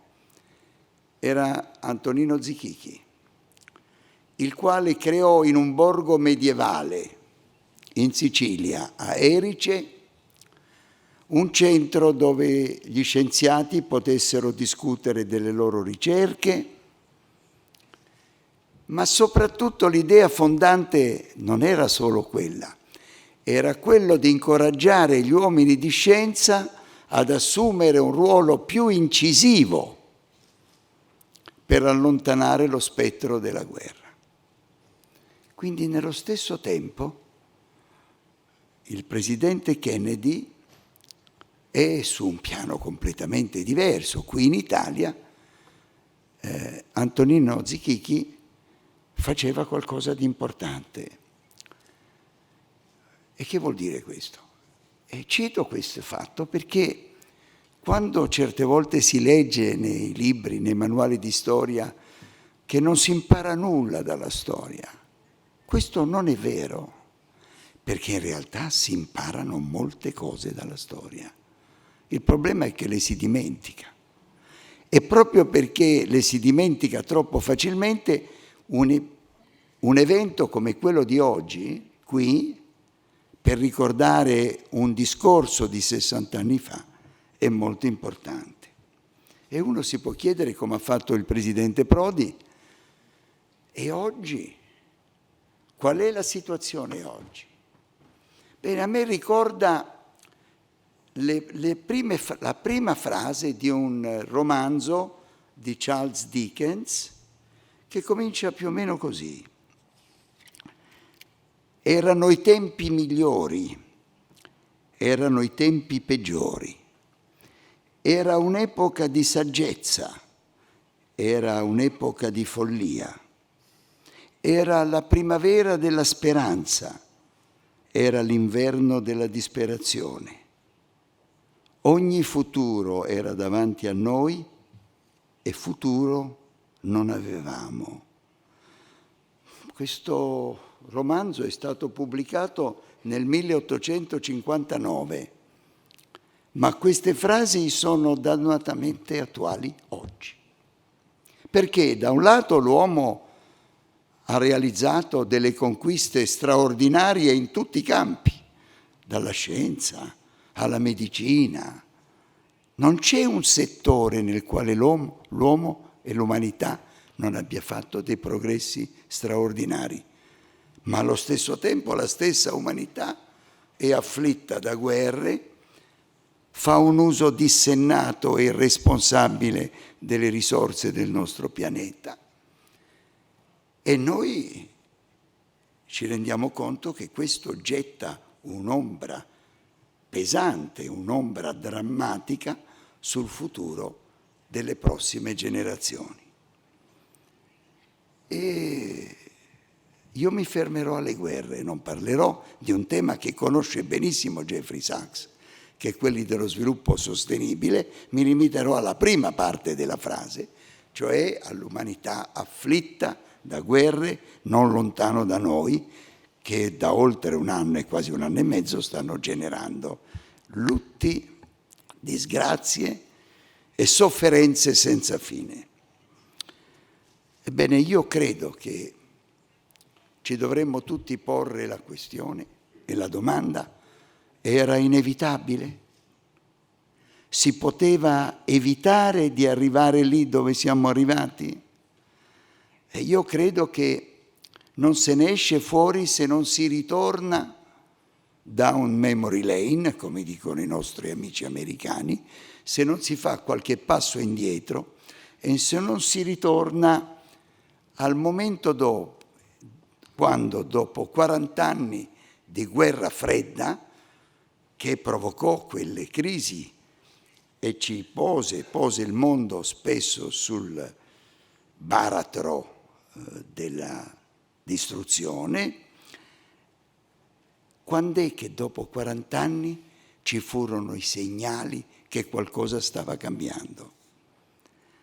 Apparvero quando a Mosca, invece dei soliti personaggi dai tratti legnosi e molto anziani ai quali eravamo abituati, apparse un uomo giovane, sui 50 anni, Mikhail Gorbaciov, che parlava una lingua diversa, si comportava in maniera diversa, ascoltava, gli faceva discutere.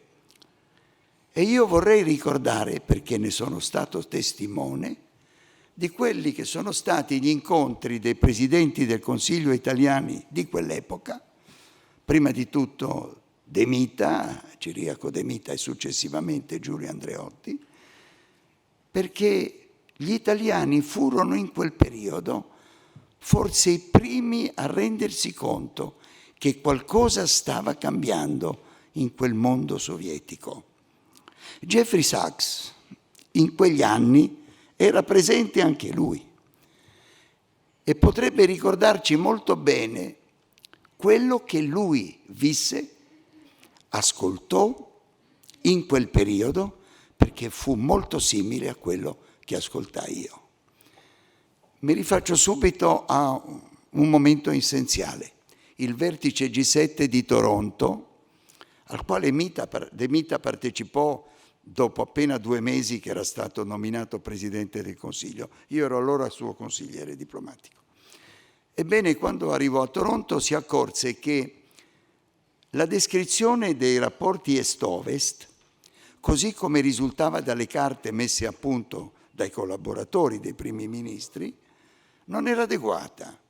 Non era adeguata perché diceva che quel disgelo, quella distensione che cominciava ad apparire e che veniva attribuita nel testo esclusivamente alle democrazie occidentali perché avevano presentato un fronte forte e unito, dice vabbè, ma da un lato era quello, ma dall'altra parte c'era Gorbaciov. E quindi De Mita, arrivato all'ultimo momento, fece cambiare quel testo e disse che bisognava avere nei confronti del presidente Gorbaciov un atteggiamento forthcoming, di venirgli incontro, perché quello che stava dicendo meritava di essere preso sul serio. Tornati a Roma, De Mita fu invitato a recarsi a Mosca, anticipando la visita che il cancelliere tedesco Helmut Kohl stava preparando da 1 anno, quindi questo volle dire che a Mosca era stato accolto con molto favore quella frase firmata da De Mita nelle conclusioni finali del vertice di Toronto. E nel corso di quella visita ci fu una frase che colpì molto l'immaginazione dei nostri interlocutori russi. Disse De Mita: per 40 anni abbiamo lavorato per evitare la guerra e ora di lavorare per la pace. Un discorso che effettivamente dava l'impressione che ci fosse da fare un lavoro, non che semplicemente si prendesse atto che la situazione stava cambiando. Occorreva, come diceva Kennedy, operare e lavorare per la pace. E fece riferimento al piano Marshall. La stampa prese un po' con ironia questo riferimento al piano Marshall, ma non tenne conto che De Mita non disse che bisognava rifare un piano Marshall uguale a quello di 40 anni prima. Disse semplicemente, usando un termine che un ambasciatore americano, Robert Blackwell, teorizzò successivamente, che gli americani nel 1948 avevano usato la geoeconomics, cioè avevano utilizzato gli strumenti economici per far valere interessi politici. Questa frase che si usa di più in paesi anglosassoni e meno da noi, il geoeconomics, era quello che era stato per l'appunto usato alla fine della guerra dagli Stati Uniti nei confronti dei paesi europei ridotti in macerie e che secondo De Mita poteva essere benissimo utilizzato per cercare di favorire nei confronti della Russia un'evoluzione dello stesso tipo. Ebbene, 1 anno dopo ci ritrovammo a Parigi, il vertice G7, che coincideva con i 200 anni della Rivoluzione francese, e non c'era nell'89 nessuna avvisaglia di quello che sarebbe accaduto pochi mesi dopo a Berlino. Cioè questo movimento di una folla, un entusiasmo incredibile che fece cadere come in un gioco di domino tutti i regimi comunisti. La democrazia, si disse, democracy is on march, era la democrazia dappertutto. L'entusiasmo di quegli anni, quelli che, forse molti qui sono troppo giovani per ricordare quello che accadde in quell'anno, ma voglio dire che l'entusiasmo di quei giorni prese perfino i professori universitari e Fukuyama disse che era la fine della storia. Ma non era ridicola la frase, non faceva altro che interpretare l'entusiasmo di quel periodo. Ebbene, fu per i leader europei di quell'epoca un momento di grande preoccupazione. Mitterrand convocò un vertice 9 giorni dopo a Parigi. Gorbaciov venne a Roma come restituzione della visita di De Mita. Nel frattempo era cambiato il governo italiano, alla guida del governo c'era Andreotti, ma mentre Gorbaciov il 28 novembre dell'89 era a Roma, il cancelliere Kohl, senza avvertire nessuno, nemmeno l'alleato americano, presentò al Parlamento i 10 punti per la riunificazione tedesca. La riunificazione tedesca voleva dire che un paese del patto di Varsavia, la Repubblica Democratica Tedesca, sarebbe in realtà stata annessa dalla Repubblica Federale, cioè da un paese appartenente alla NATO. E cosa succede sotto il profilo della stabilità? Cosa succede sotto il profilo delle alleanze? C'era chi diceva, allora la Germania deve diventare neutrale, ma non era questa l'idea di Andreotti, che riteneva invece che gli americani avrebbero dovuto rimanere attraverso la NATO in Europa. E la stessa opinione era della signora Thatcher, mentre Mitterrand, molti di voi lo ricorderanno, gli sembrava che ormai l'idea della NATO fosse anche obsoleta. A che serve più? Ormai parliamo insieme, c'è un rispetto reciproco, collaboriamo insieme. Ebbene, quei mesi lì, tra la fine dell'89 e l'inizio del 90, videro una cascata di assicurazioni date a Gorbaciov che se la RDT, unita alla Germania, avesse finito per costruire un paese che avrebbe continuato a mantenere la sua presenza nell'Alleanza Atlantica, ebbene si sarebbe tenuto conto degli interessi di sicurezza della Unione Sovietica. E James Baker, che era allora segretario di Stato, lo disse con una formula molto molto immaginifica: "We will not move an inch eastward", non ci muoveremo di un pollice, l'alleanza non si muoverà di un pollice verso est. Ora, tutti questi documenti si leggono perfino su internet, perché gli archivi del National Security, gli archive, questi documenti, sono stati declassificati e quindi si può leggere facilmente nei documenti francesi, inglesi, americani, le assicurazioni che furono date che, finito e caduto il patto di Varsavia, la NATO avrebbe sì in qualche modo conglobato la Repubblica Democratica Tedesca, ma si sarebbe fermata lì. Ebbene, le cose sono andate diversamente. Ma vorrei dire prima di questo che nel 91 ci fu la presidenza italiana e durante la presidenza italiana il discorso di Andreotti fu quello di ricordare che per ritrovare la stabilità in Europa, alla luce di queste circostanze completamente nuove, non c'erano più i regimi comunisti, non c'erano più il patto di Varsavia, la situazione era totalmente cambiata. Per ridare stabilità bisognava rispettare 3 cerchi. Il primo era la NATO, che doveva rimanere per avere gli americani in Europa.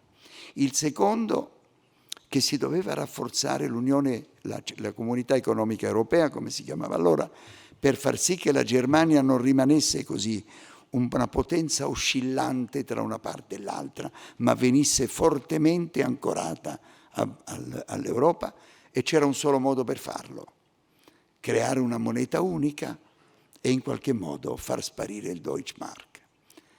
E questo lo fece in 2 mesi e mezzo.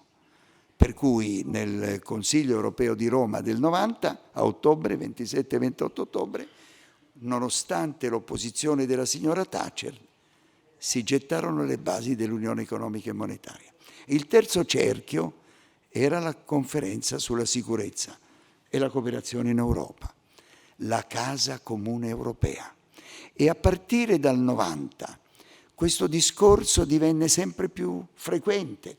Si parlava di una casa comune europea dove tutti i paesi, compresa l'Unione Sovietica, avrebbero trovato una situazione stabile di sicurezza per le frontiere e che quindi tutto sarebbe rimasto com'era. Ebbene, il sogno di Pietro il Grande, che 300 anni prima aveva voluto che la Russia entrasse nel concerto delle nazioni europee e quindi che si arrivasse a questo.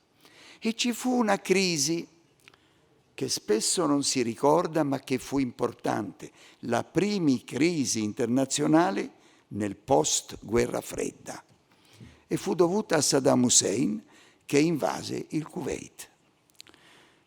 Andreotti era presidente di turno dell'Unione Europea. Al Consiglio di sicurezza, per la prima volta, dopo anni in cui c'erano i veti incrociati tra l'Unione Sovietica e gli alleati occidentali, si trovò una nuova armonia. Si decisero le sanzioni e addirittura a gennaio si decise di intervenire poiché Saddam Hussein non si ritirava dal Kuwait. Ma quale fu lo sforzo di Andreotti e del governo italiano? Di fare in modo che si creasse un precedente che rispettasse la Carta dell'ONU per fare in modo che tutte le crisi che sarebbero potute insorgere successivamente seguissero quella strada, cioè che si passasse per il Consiglio di sicurezza e che un intervento fosse possibile soltanto se approvato da quell'organo. Ebbene, a Londra Andreotti propose di anticipare il vertice con una riunione tra Mitterrand e Kohl. Si arrivò a questo vertice che per la prima volta vide Gorbaciov partecipare a un G7, ma fu una delusione. Non si volle per niente ascoltare le richieste di aiuti. Tutti sanno quello che accadde dopo. Nel mese di agosto ci fu un famoso colpo di Stato. Gorbaciov tornò a Mosca. Ebbene, l'evoluzione di dopo fu quella che lui aveva previsto in un incontro con i deputati e parlamentari americani. Aveva detto queste parole: non potete umiliare una nazione, un popolo e non pensare che non ci siano conseguenze. E Andreotti gli disse: non c'è cosa che si vendicherà più del tempo. Ebbene, la Russia post-Gorbaciov dovette prendere atto di un allargamento ai paesi dell'Est al di là della RDT e degli interventi e coalizioni militari che vennero fatte a guida anche americana fuori dal quadro dell'ONU. Fatti questi che indussero Eugeni Primakov a formulare la sua famosa dottrina basata sui 3 principi di un perseguimento di una politica estera autonoma, di un allargamento ai paesi emergenti, Cina e India in particolare, per controbilanciare la preponderanza americana, e una ripresa dei rapporti, questa volta in maniera molto più assertiva, nella sua vicinanza, cioè nell'est europeo. Siamo molto lontani dalle speranze espresse da De Mita, da Andreotti, così come dal cancelliere Kohl, dalla signora Thatcher, da Mitterrand in quell'epoca. E cosa è avvenuto? Che quel piano di superamento definitivo della guerra fredda, di arrivare a una situazione nella quale, come si disse nella carta a Parigi, firmata da Bush e da Baker, da Kohl e da Genscher, da Thatcher e da Heard, da Gorbaciov e Shevardnadze, che l'era del confronto e della divisione era terminata e che si dichiarava che da quel momento in poi i rapporti sarebbero stati fondati sul rispetto e sulla cooperazione. Ebbene, questa Carta di Parigi è rimasta semplicemente un piano dei sogni. E posso solo ricordare le parole che io ascoltai di Gorbaciov, che parlando con Andreotti l'ultima volta, il 23 settembre del 91 a Mosca, gli disse: Temo che il circolo vizioso che già in passato ha innescato l'alternanza tra fasi di distensioni e di confronto finirà col riprodursi. Grazie. Allora, grazie Umberto Vattani. Dunque, dovremmo avere in collegamento il professor Stefano Zamagni, però abbiamo fatto un po' di ritardo sulla scaletta, quindi vorrei una conferma dalla regia. Grazie per l'invito e complimenti per questa iniziativa che giudico particolarmente afferente e quindi puntuale quanto poche. Nei pochi minuti che ho a disposizione prendo le mosse da due frasi. L'una la troviamo nelle scritture. Beati i costruttori di pace. Nel testo sacro non si dice beati gli invocatori di pace, ma i costruttori di pace. Questo è un punto che troppo spesso viene dimenticato. La pace bisogna costruirla, perché la pace è un dono, non è una donazione. Altra confusione di pensiero che persone che dovrebbero chiarire le cose alla gente invece tendono a confondere. L'altra frase è il titolo, il sottotitolo della grande enciclica di Paolo VI del 1967, 4 anni dopo l'evento di cui questa sera si parla, e cioè lo sviluppo e il nuovo nome della pace. Guardate che quella è stata una frase rivoluzionaria, solo che le persone superficiali non l'hanno capita. Perché cosa vuol dire che lo sviluppo è il nuovo nome della pace? Che se vuoi la pace devi provvedere allo sviluppo. E lo sviluppo però non è la crescita con cui troppo spesso questo concetto viene confuso. Allora, perché ho richiamato questo? Perché ancora oggi nella vicenda della guerra in Ucraina è diffuso un convincimento che ha le sue origini nel pensiero del noto giurista Ugo Grozio, il quale nel 1625 pubblica questo libro che ha segnato la cultura europea nei secoli successivi, intitolato De Iure Belli ac Pacis, cioè il diritto di guerra e di pace. La tesi che Ugo Grozio vi sostiene e che però molti fanno finta di non aver letto, di non aver capito, è la seguente: la guerra è potenzialmente operatrice di giustizia. Cito, queste ho citato dalla traduzione italiana di recente ristampata e rieditata, eccetera. Quindi la concezione oggi, ancora oggi dominante, è che la guerra può essere uno strumento di giustizia. Quanto questa posizione sia distante dal pensiero della prima e della seconda scolastica, la prima scolastica è quella di Tommaso d'Aquino, la seconda scolastica quella della scuola di Salamanca, non ci vuole molto a capire, perché per queste due, per la scolastica, la guerra non è mai giusta. Qualcuno probabilmente non interpretando il pensiero dell'Aquinate dice no, perché non è vero, perché Tommaso dice che in certi casi la guerra è ammissibile ma non è giusta, ed è ammissibile quando sono soddisfatte le tre famose condizioni di cui non ho tempo qui di illustrare. Quindi bisogna stare attenti quando si parla, perché molti fanno dire a San Tommaso che anche lui era per la guerra giusta. Non è vero niente. Il punto è che si misinterpreta un pensiero. Ora, ecco perché una delle difficoltà di questo momento è proprio questo, che ci manca, almeno nei paesi occidentali di cui siamo parte, un riferimento solido. Bisogna decidere una volta per tutte se stiamo dalla parte di Grozio e di tanti altri che sono venuti dopo di lui o dall'altra parte. Perché è inutile poi stare dalla parte di Grozio e invocare la cosiddetta pace giusta. La pace sì, ma deve essere giusta, che è una contraddizione in termini. Di nuovo, qui si sconta una carenza culturale gravissima. Perché? Perché la giustizia non è mai completa, come gli addetti ai filosofi ci hanno insegnato. La giustizia, quindi, non può mai tenere conto delle situazioni particolari. Ecco perché i greci, che erano Aristotele in particolare, persone come si deve, dicevano la giustizia può essere equa o non equa. Ebbene, ciò che garantisce la pace è la giustizia equa.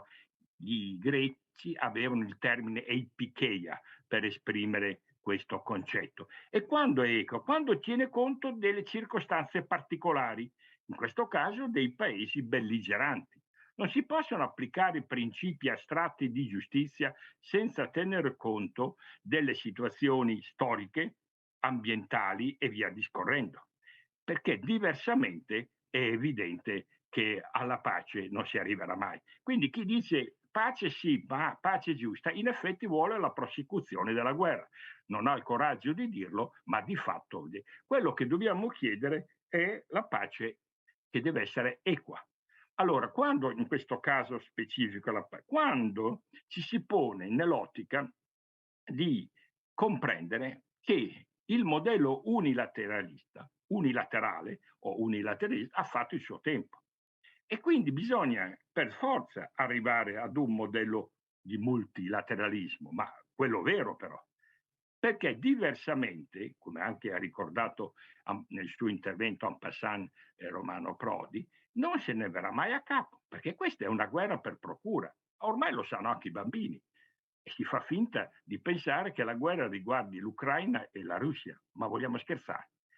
Il problema è appunto il nuovo ordine economico e politico internazionale che si dovrà disegnare al termine del conflitto, che come è ovvio non potrà durare in eterno. Ecco allora perché è necessario un'arte di stringere trattati.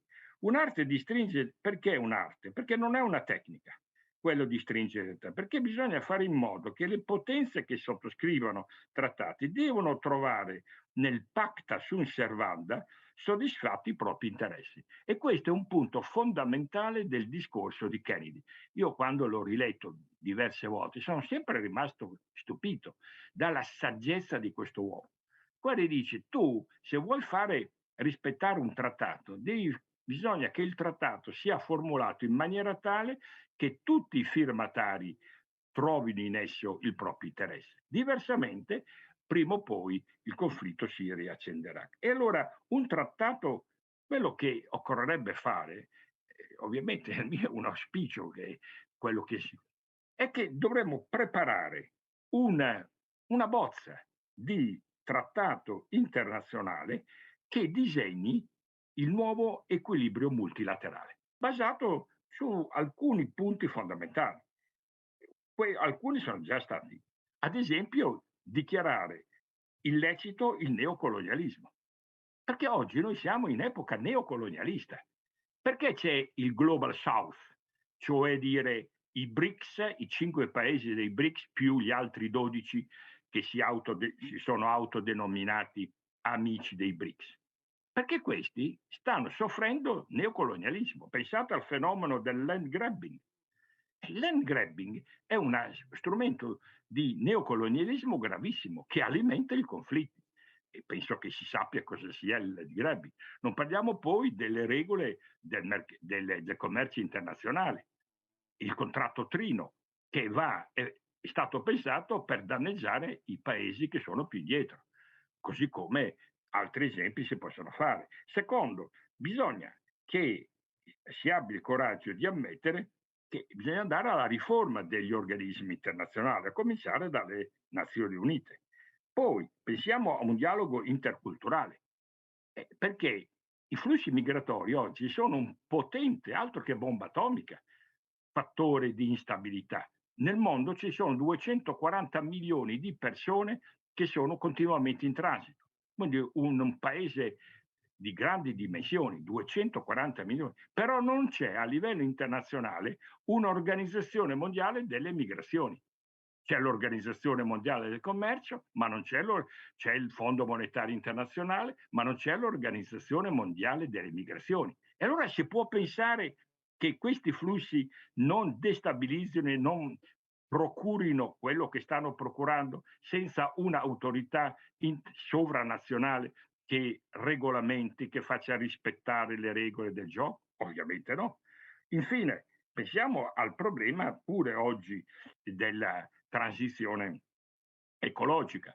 Perché? Perché noi sappiamo che la questione ecologica, se non siamo già in ritardo, ma se prontamente non viene presa in considerazione, sarà un altro fattore di guerra, perché l'accesso all'acqua è oggi uno dei problemi che scatenerà conflitti tra paesi confinanti, nei quali, perché un fiume scorre attraverso più paesi, e questo evidentemente può essere. Ecco, allora sto terminando il mio tempo, vado a concludere. Quello che sarebbe bene fare nel ricordo dell'episodio che oggi qui stiamo ricordando e onorando, mettersi nell'ottica di chi magari in maniera molto rozza, molto iniziale, ma cominciamo a scrivere delle proposte perché è possibile, evitando, ovvio, perché sappiamo gli interessi di paesi come gli Stati Uniti, interessi di paesi come la Cina e via discorrendo, ma è possibile, secondo me, trovare una bozza di trattato che tenga conto delle esigenze degli uni e degli altri e che porti i vari paesi alla firma. Chiudo dicendo che tutto questo, quando ha scritto nel suo discorso Kennedy, quando dice, cito alla lettera, i nostri problemi sono opera di uomini e perciò possono essere risolti dagli uomini stessi. Questo veramente è un distillato di saggezza, perché quello che avviene, non sono dati di natura questi, non è come un cataclisma che la natura secondo le sue leggi ci impone. Dunque, se il problema l'abbiamo creato noi, altrettanto possibile può essere risolto, però occorre veramente prendere un po' più di coraggio. Grazie. Grazie professor Zammagni per il suo intervento sintetico e molto operativo, molto concreto. Allora adesso la parola al professor Alberto Melloni.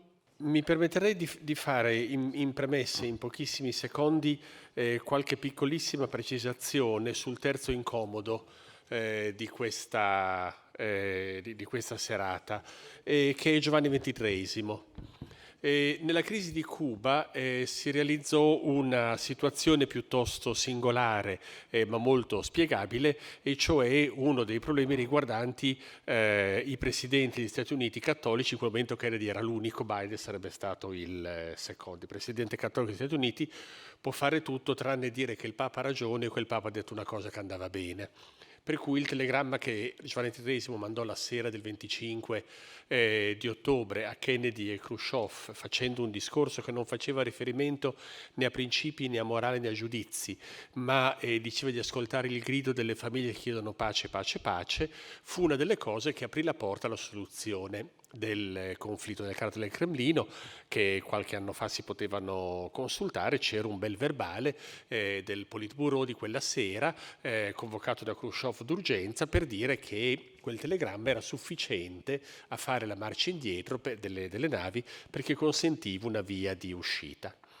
E il tentativo di fare quel telegramma nasceva da una cosa in cui è coinvolto Sørensen, perché alla Philip Exeter Academy di qualche giorno prima Norman Cousins e il padre Morlion, un domenicano rettore dell'Università Prodeo, che era il canale di denaro americano verso l'Italia e verso la democrazia cristiana, avevano fatto arrivare un segnale ed un messaggio. Sørensen diceva che una possibilità di pace poteva esserci se, e questo se era arrivato fin sul tavolo del Papa.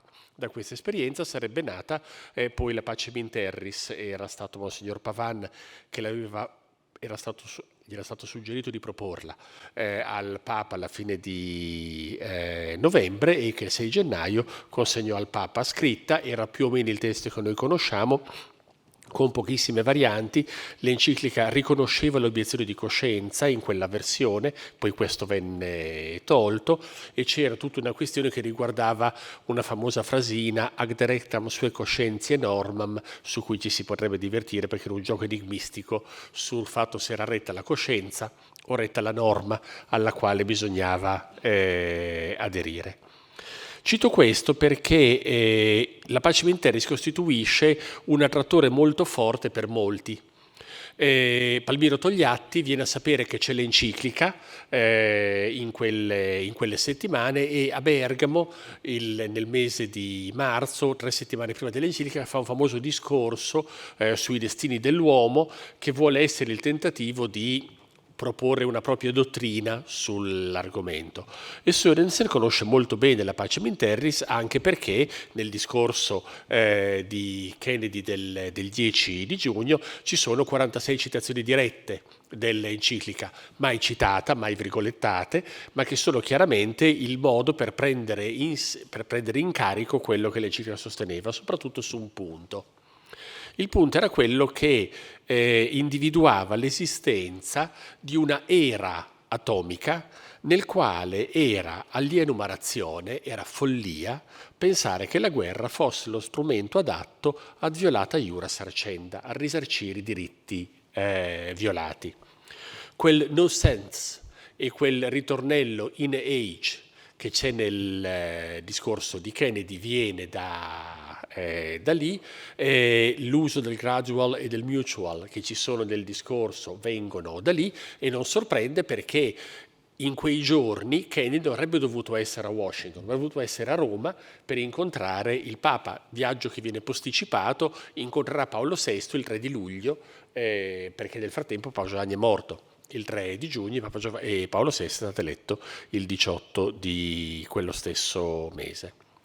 Perché cito queste piccole pignolerie filologiche su Pacem in Terris, Sørensen, Morlion e questi personaggi qua?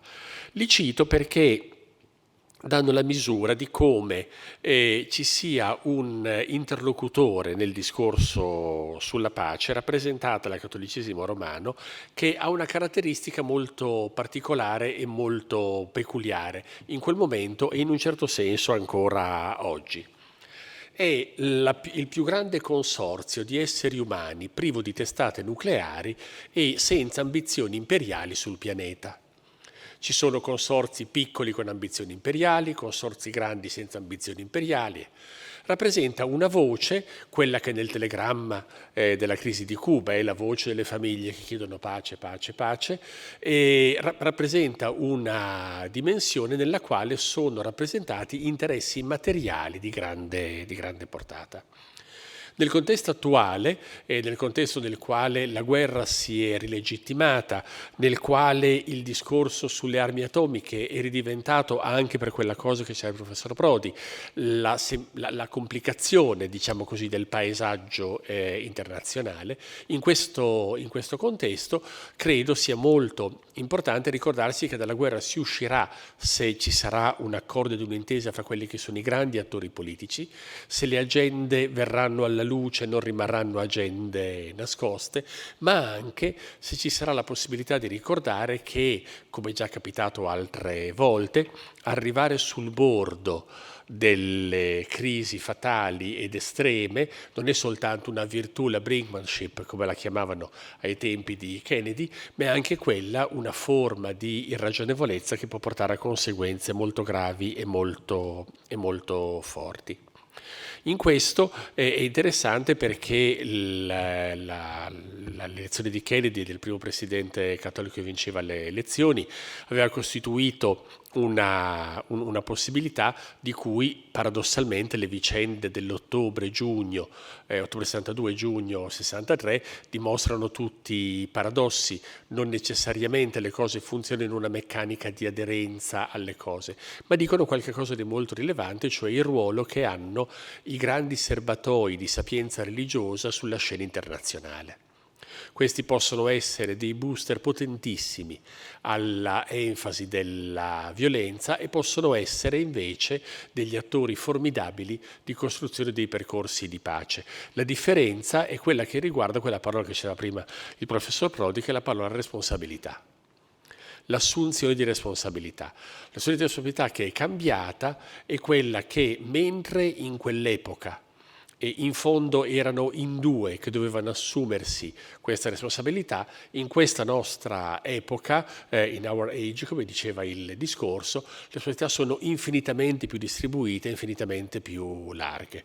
Cade in questi giorni il centenario di Don Milani ed è stato molto citato nelle settimane scorse quel passaggio della lettera ai giudici quando lui viene incriminato per apologia di reato, per avere difeso gli obiettori di coscienza, in cui dice che bisogna insegnare che tutti siamo sovrani, che la sovranità parte dal popolo della Costituzione vuol dire che tutti siamo sovrani e che dunque ciascuno deve sentirsi responsabile del tutto. Per cui la formidabile forza morale, retorica in senso morale del testo del 10 giugno che noi oggi qui rivisitiamo e ricordiamo, credo, insegna a noi oggi che quella stessa intensità non è più sufficiente se sta solo nei capi, ma riguarda i capi delle nazioni, ma riguarda anche i capi delle chiese, riguarda anche i capi giù fare dei livelli molto piccoli come sono quelli degli stati nazionali davanti a crisi come quella in cui siamo immersi oggi, la cui portata è immensa e nella quale ci sono ancora quelle famiglie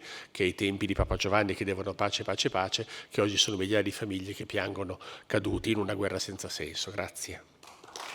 Grazie e grazie al professor Melloni. Adesso la parola a Mario Marazziti. Grazie a voi, grazie. Oggi parliamo di pace e io non entro nella storia di 60 anni fa perché è stata ampiamente toccata ed è un'occasione speciale, ma parliamo oggi, e questa è la nostra sezione che si sta concludendo, in un tempo in cui le guerre si capovolgono, Afghanistan o Iraq, o si eternizzano, come le occupazioni di territorio. 70 anni conflitto israelo-palestinese, sono 55 quelli dei problemi territoriali del 1967, 12 anni il conflitto siriano e ancora a nord-ovest e nord-est della Siria con presenze anche di islamisti. Cipro, l'anno prossimo sono 50 anni di questo muro dentro l'Europa e di un territorio turco che è un nostro alleato. Il presidente Zelensky ha dichiarato recentemente che il 20% del territorio ucraino, 125.000 km quadrati, è ancora sotto il controllo, come dice il presidente, degli occupanti. Sono triplicati dall'inizio della guerra, più di un terzo dell'Italia. Per questi precedenti non mi appare realistico nessuna delle ipotesi che subordini l'avvio dei negoziati di pace all'abbandono da parte della Russia delle zone occupate. Il negoziato, ci auguriamo presto, non può, qualunque sia, non iniziare mentre la guerra è in corso. E certo il problema della restituzione dei territori è un tema centrale, come la transizione, la cooperazione, verosimilmente dentro un negoziato. Per arrivarci io credo che occorra oggi anche imparare a orientarci dentro questo cumulo di messaggi che vengono diffusi dalle parti in conflitto, dove è difficile, a mio parere, davvero orientarsi. Nei primi 2 mesi di guerra i media mondiali occidentali sono stati sommersi da tutte le analisi sulla pazzia di Putin, sulle sue malattie, sulla breve durata del suo potere per qualche mese, poi è sparito tutto. E ricordo, per esempio, in altri precedenti guerre, che era data per scontata in America e poi di riflesso anche in molta Europa, nei media, l'alleanza tra i terroristi di Al-Qaeda e Saddam Hussein. Ma Saddam Hussein era un nemico dichiarato di Osama Bin Laden, come anche Gheddafi, ma gran parte del mondo occidentale era convinto che le due cose coincidessero. E tonnellate di articoli. Mi ricordo personalmente molti articoli anche su media italiani sugli attacchi che dovevano accadere, aerei, bombardamenti di antrace sulle città europee, con le mappe pubblicate, trovate da qualche parte come prova. Erano favole, ma estremamente credibili. Ecco, da allora il problema è noto. La prima vittima di ogni guerra è la verità, no? Questo lo diceva Eschilo, l'hanno detto tanti altri dopo. E la guerra in Vietnam forse è l'ultima guerra dove il giornalismo ha creato un fronte, anche involontariamente, antiguerra all'interno degli Stati Uniti, al punto che ha giocato un ruolo importante. Da allora sono stati posti molti limiti. Io parlo di questo brevemente, ma perché per parlare di pace oggi dobbiamo renderci conto che facciamo fatica a renderci conto. Sarò breve, non ti preoccupare. Mi dispiace. E sono nate le guerre senza giornalisti, poi le guerre del Golfo con il giornalismo embedded. Napoleone già aveva strategicamente utilizzato la disinformazione come strumento reale che faceva parte del conflitto, ma soprattutto direi che oggi il nodo è che la demonizzazione dell'altro è diventato elemento strutturale del modo di fare guerra. È stato decisivo per i genocidi in Ruanda e Burundi, lo è stato ovviamente per la Shoah prima di questo. Occorre togliere dei tratti di somiglianza umana perché è difficile per una democrazia fare la guerra se l'altro non è un cattivo assoluto. È difficile uccidere. E è difficile uccidere a lungo. E vale anche per gli altri. Allora si crea un cortocircuito. Le classi dirigenti hanno un ruolo nella narrazione e nella costruzione dell'altro come nemico e al tempo stesso diventano fruitori anche dello stesso immaginario che hanno contribuito a creare.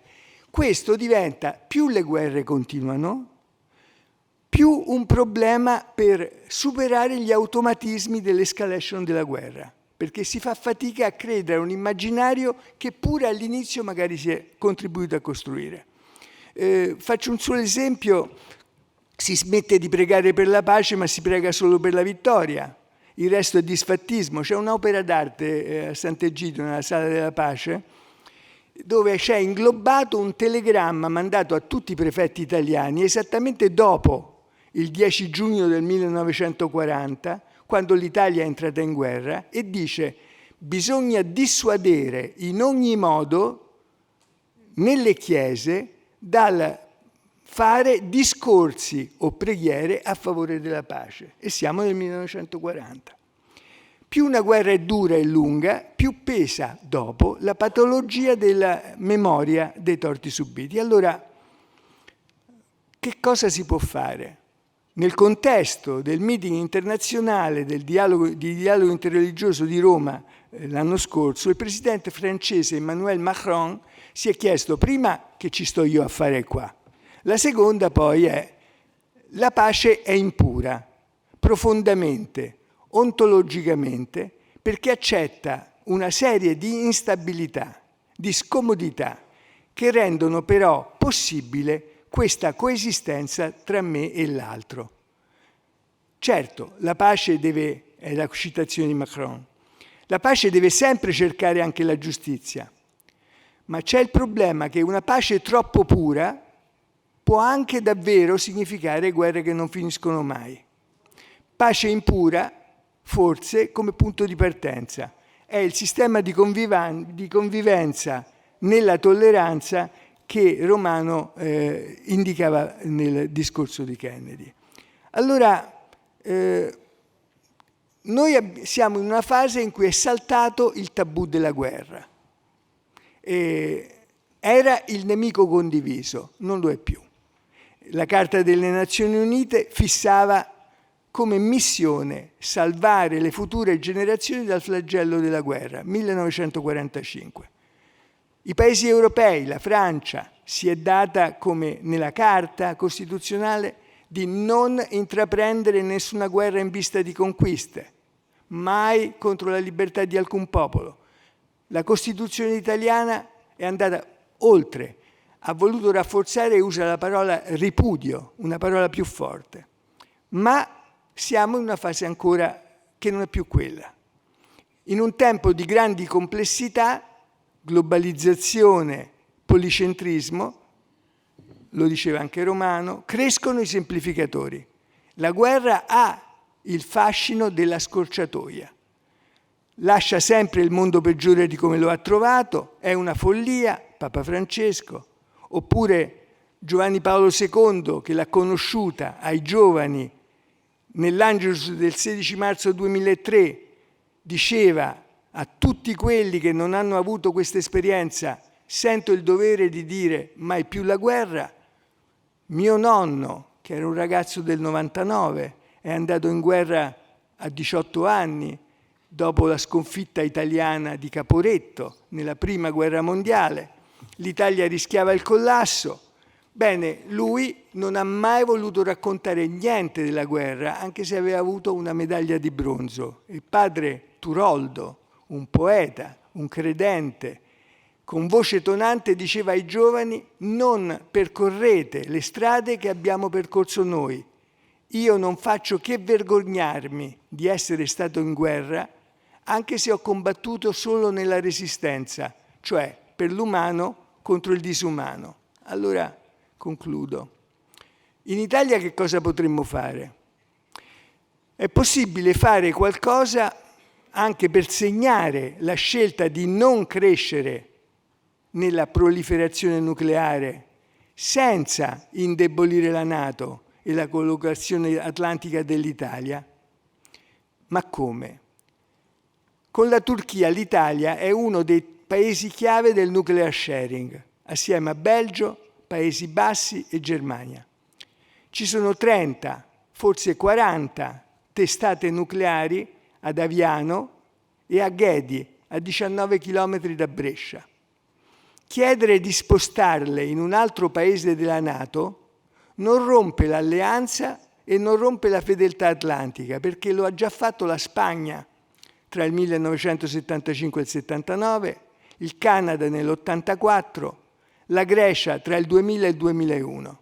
E allora vorrei solo concludere con un pensiero di affetto per i primi contatti presi con le parti in guerra seguita all'invasione russa dell'Ucraina del cardinale Matteo Zuppi, inviato di Papa Francesco, perché con un augurio: il mondo dei semplificatori potrebbe attribuire una capacità magica al Presidente della Conferenza Episcopale per un negoziato oggi che non può essere innescato, per poi rimanere deluso da una pace che non arriva immediatamente.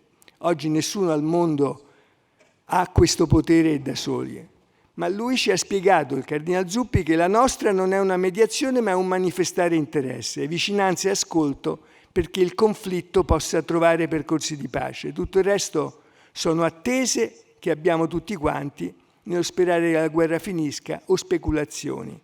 È una via però per percorsi di pace e mentre si attiva una diplomazia umanitaria io credo che un tassello in più che possa permettere di sperare che la pace inizi anche in Ucraina è stato messo. È un primo modo di riportare la parola pace almeno nell'agenda delle necessità e una prima luce. Grazie. Grazie. Grazie Mario Marazziti e adesso io mi sposto qui, abbastanza veloce. Dunque, pronto il PowerPoint? Allora.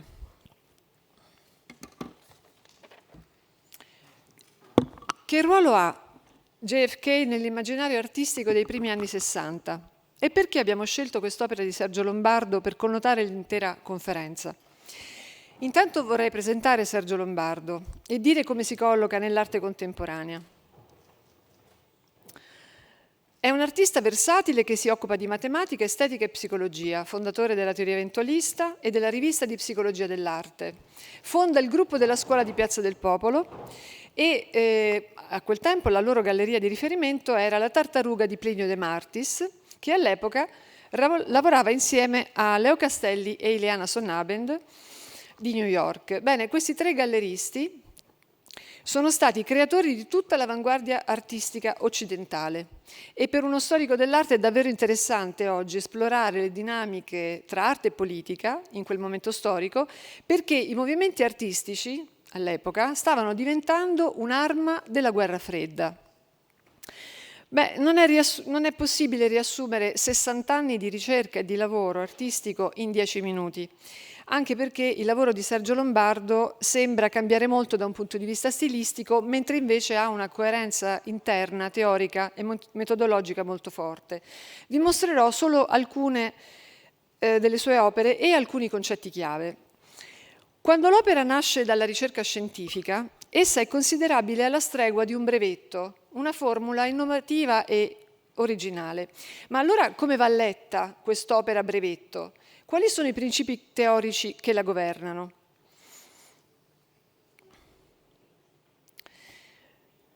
Questa immagine nasce come ready-made mass mediatico.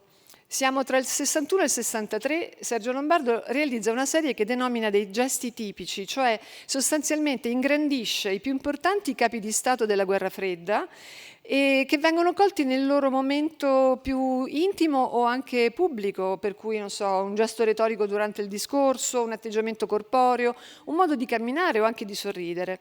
Il linguaggio verbale era un argomento molto interessante nella psicologia e sociologia degli anni 60 perché aveva a che fare con la teoria della personalità, col principio della spontaneità e della profondità. Lombardo ne parla proprio nel 1963, pubblica un articolo di introduzione alla loro mostra, la mostra di questi giovani artisti, ma qualche anno dopo Desmond Morris dedicherà le sue ricerche proprio a questo tema del linguaggio non verbale. Se osserviamo il quadro di Kennedy, sembra stia mangiando qualcosa, in realtà scoprendo la foto da cui era stata tirata fuori questa silhouette, vediamo che sta fumando il sigaro cubano. È un momento di piacere per il presidente, l'abbiamo sentito anche prima in riferimento all'acquisto dei sigari cubani, ma sappiamo anche che quel momento coincideva con l'inizio della crisi. Queste silhouette non sono inventate ex novo dall'artista, ma vengono riprese dai mass media dell'epoca. E proprio questo uno degli assiomi fondamentali della pop art internazionale, cioè il nuovo mondo visivo deve scaturire direttamente dai media perché ha un'origine industriale e quindi non c'è più bisogno della mano del pittore. Sergio Lombardo annuncia quindi il passaggio dall'artista artigiano all'artista scienziato, uno scienziato delle immagini. E qui vediamo Kennedy e Khrushchev che si fronteggiano, che dialogano in qualche modo in una mostra alla Tate Modern nel 2015. Questa è una citazione del professor Lombardo. Volevo fare un'opera che fosse ottenibile attraverso delle regole o attraverso procedure definite, per esempio separare dalla fotografia di un volto le zone di luce e di ombra, come se fossero delle mappe da colorare. Questo approccio minimalista, basato su un semplice algoritmo, caratterizzerà tutto il suo lavoro, dai monocromi alla pittura stocastica. Quindi un approccio molto più radicale rispetto agli artisti coevi americani, che adesso vi faccio vedere molto brevemente. Per esempio Rosenquist traduce in pittura la tecnica rivoluzionaria del collage, mischiando cose inanimate a esseri umani. Hélène de Kooning dà una versione invece espressionista e molto emotiva del presidente, che la chiama proprio a realizzare una serie di ritratti poco prima della sua morte, tra l'altro, e ora questo grande quadro che vedete qui a destra è proprio in mostra alla National Gallery Portrait di Washington. Mentre Rauschenberg dipinge JFK subito dopo la sua morte, nel 1964, e anche Rauschenberg lavora a partire dalla fredda immagine industriale, ma poi cosa fa? La carica di colori, figure, suggestioni iconografiche. Quindi Rauschenberg sceglie arbitrariamente dove colorare l'immagine, Lombardo invece lavora secondo un algoritmo. La particolarità di Sergio Lombardo è che introduce l'essere umano visto come prodotto industriale e la figura di Kennedy, col fascino e l'originalità dirompente dei suoi ideali, ben si prestava al progetto di politica industriale espansionista, essendo un perfetto brand da diffondere su scala globale nell'era della guerra fredda.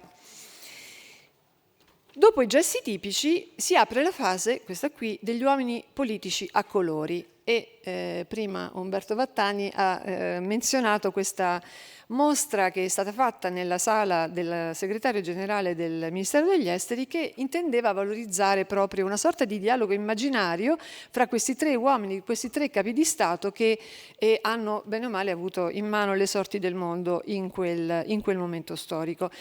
La mostra, realizzata non in un luogo pubblico ma in un luogo decisivo per la politica estera italiana, nasceva proprio dall'esigenza di sollecitare un dialogo tra le superpotenze attraverso quei tre potenti stimoli estetici. Quindi un'operazione di diplomazia culturale, potremmo dire, che, devo dire, ha avuto i suoi frutti e che ora vede i due Kennedy di Sergio Lombardo in una mostra itinerante negli Stati Uniti. Quindi questo sforzo, diciamo, dell'arte nei confronti della situazione internazionale sta diciamo, mostrando i suoi primi risultati.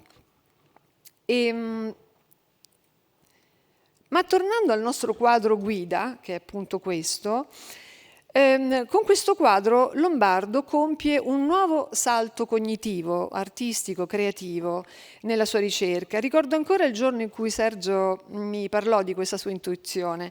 La mappa iniziale, perché a questo punto questo volto non è più un volto figurativo, ma è proprio una mappa concettuale, questa mappa viene sottoposta ad una pioggia di punti che la fa allontanare sempre di più dalla realtà figurativa riconoscibile e porta l'osservatore in una nuova realtà percettiva di tipo matematico e quindi una realtà iperambigua, indecidibile. Quindi proprio dal volto di Kennedy, da questo quadro di Kennedy, ha origine una nuova ricerca di Lombardo, oggi visibile in una mostra che è appena stata inaugurata, la Galleria 1 su 9, a pochi minuti da qui, e che vi invito ad andare a visitare. La domanda dunque è: questi volti matematici stocastici sono in grado di stimolare l'osservatore in un'attività percettiva e interpretativa profonda? Su queste facce extraumane la ricerca è in pieno svolgimento. In conclusione, Lombardo interpreta perfettamente l'avanguardia futurista, anticipa il concettualismo, il minimalismo e oggi, con le sue extra-human faces, fa addirittura concorrenza ai giovani artisti che si occupano di intelligenza artificiale. Se la pop art americana anticipa il postmoderno, Sergio Lombardo anticipa tutto quello che oggi ci riguarda, il mondo degli algoritmi e l'intelligenza artificiale e l'arte robotica. Ringrazio Sergio Lombardo che è qui con noi per la sua generosità nel concederci le opere e per la sua ricerca così importante e germinale per tutta l'arte contemporanea italiana. Grazie veramente di cuore e colgo l'occasione per salutare, prima di passare la parola conclusiva al professor Sachs, per ringraziare tutti voi che siete venuti qui, perché credo sia stata un'esperienza straordinaria quella di poter condividere le parole di Kennedy, ascoltare quel video così importante e fare un'operazione metodologica sostanzialmente, cioè tornare ai testi, approfondire i concetti chiave, approfondire quelle che sono le teorie della pace nella storia della nostra cultura. E a questo punto penso anche a un meraviglioso ciclo affresco che si trova a Siena, che è la Sala del Buon Governo, dove lì abbiamo per la prima volta inventato un artista, ha trasformato in immagine quello che è un vero e proprio concetto politico, quello della pace come risultato del buon governo. E in quell'opera, tra l'altro, c'è anche un riferimento evidentissimo alla questione della sostenibilità e, come dice il professor Sachs, non possiamo occuparci di sostenibilità se non in condizioni di pace. Io ringrazio veramente tutti quelli che sono stati con noi oggi in questa discussione e spero che ce ne saranno altre nel prossimo futuro. Grazie a tutti. Professore, a lei la parola.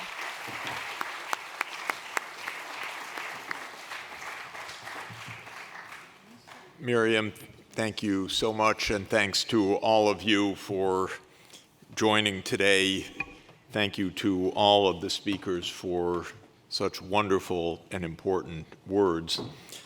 I want to take the invitation that Ambassador Vattani made for my closing statements, because he said, Professor Sachs, you remember those days. And I do want to make a personal reminiscence and a plea. I had the honor and distinction to be an economic advisor to President Gorbachev, to President Yeltsin, and to President Kuchma, the first president of independent Ukraine. So I saw these events close up. I participated in these events close up at the end of the Cold War. I actually was sitting in the Kremlin when Boris Yeltsin walked across the room, sat down right in front of me, and said to our small group, "I can announce the end of the Soviet Union," because I was meeting in the other room with the leadership of the Soviet Army, and they have agreed to our steps to end the Soviet Union. I sat there and listened to that with my own ears. I think most importantly, I heard President Gorbachev, who was a great man of peace, the greatest statesman of the period from 35 years ago till now, probably the person who most clearly saw the possibility of a world that we yearn for. And he wanted a common European home. And I heard from President Yeltsin personally many times, we want to be a normal country in a normal, peaceful neighborhood.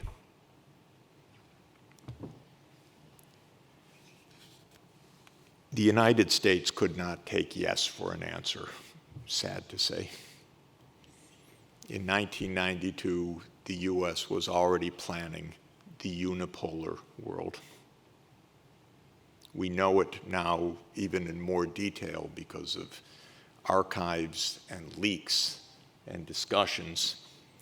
Already the neoconservatives were planning the enlargement of NATO all the way to Ukraine. The lists were made already 31 years ago because the US could not understand to make peace with Russia, even at that moment.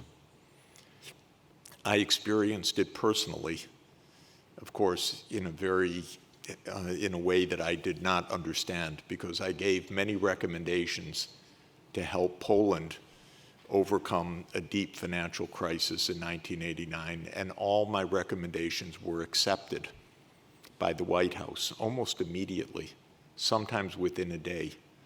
And I thought, I'm very clever. Whatever I say, they're accepting. And by the way, those recommendations worked. Poland stabilized and it began an economic recovery. The following year, President Gorbachev's economic team asked me to help because they saw what was happening in Poland. In 1991, I recommended a financial program to support the Soviet Union in its democratization and economic reform. That's when President Gorbachev went to the G7. He was turned down flatly, completely, 100%. The White House had no interest whatsoever in what they had just facilitated for Poland to do that for the Soviet Union. President Gorbachev came home to a coup, to a kidnapping.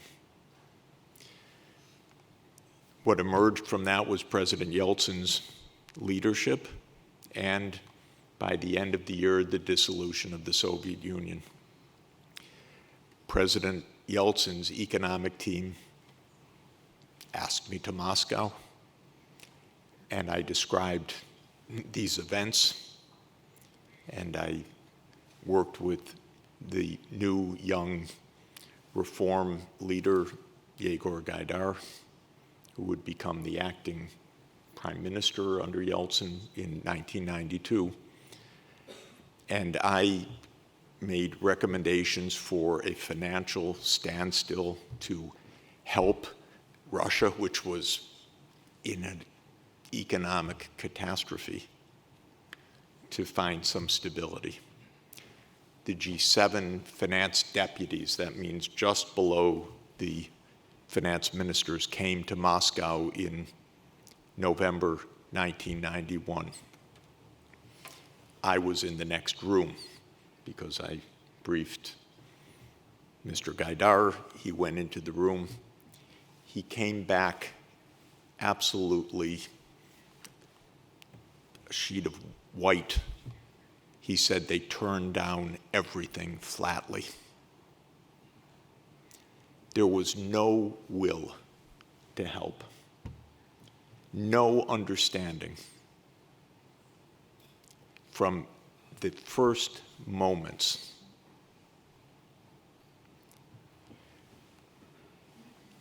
Romano Prodi, who had to leave to return to Bologna, reminisced with us just months ago that he had extensive dealings with President Putin in the early years of President Putin's administration, and how cooperative and how pro-European President Putin was in those occasions, and how he turned to Romano Prodi for advice and for consultations.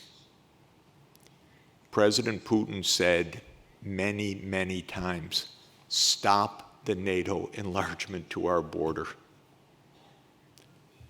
Have some restraint.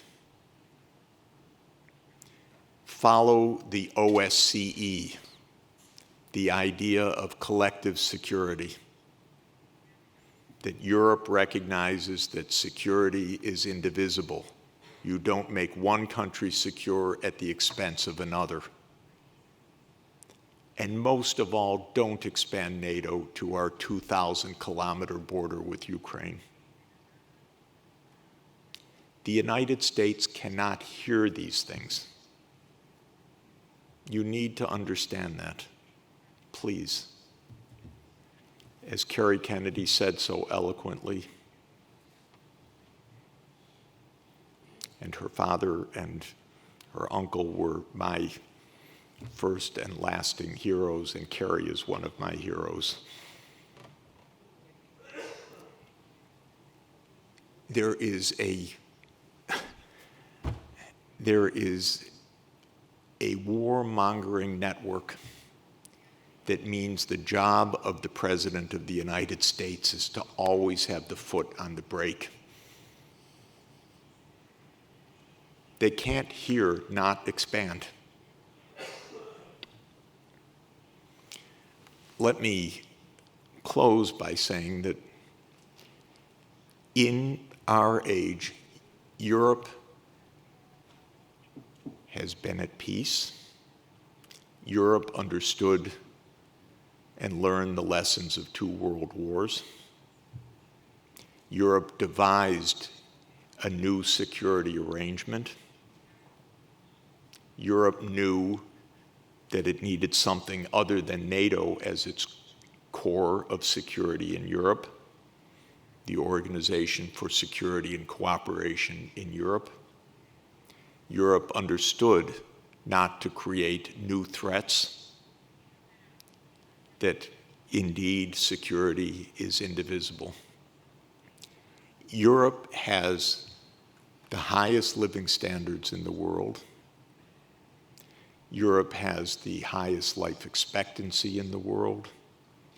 Europe is on a path to achieve environmental sustainability and has a more coherent program than any other region of the world in the European Green Deal.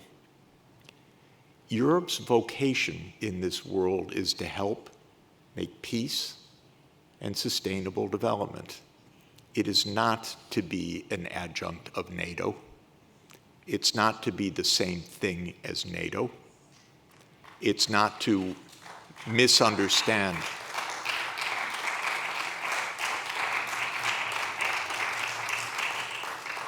please inspire peace.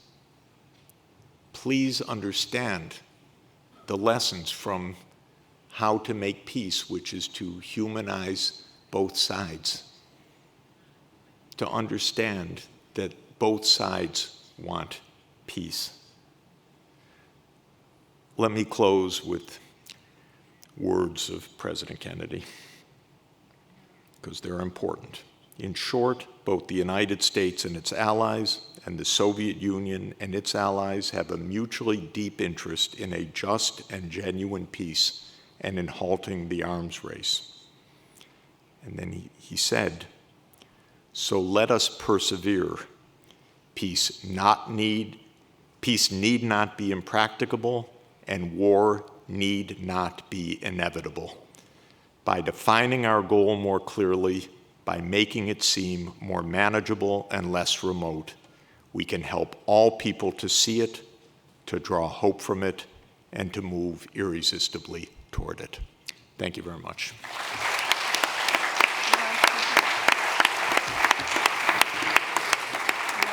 May I have this? Yeah. Thank you.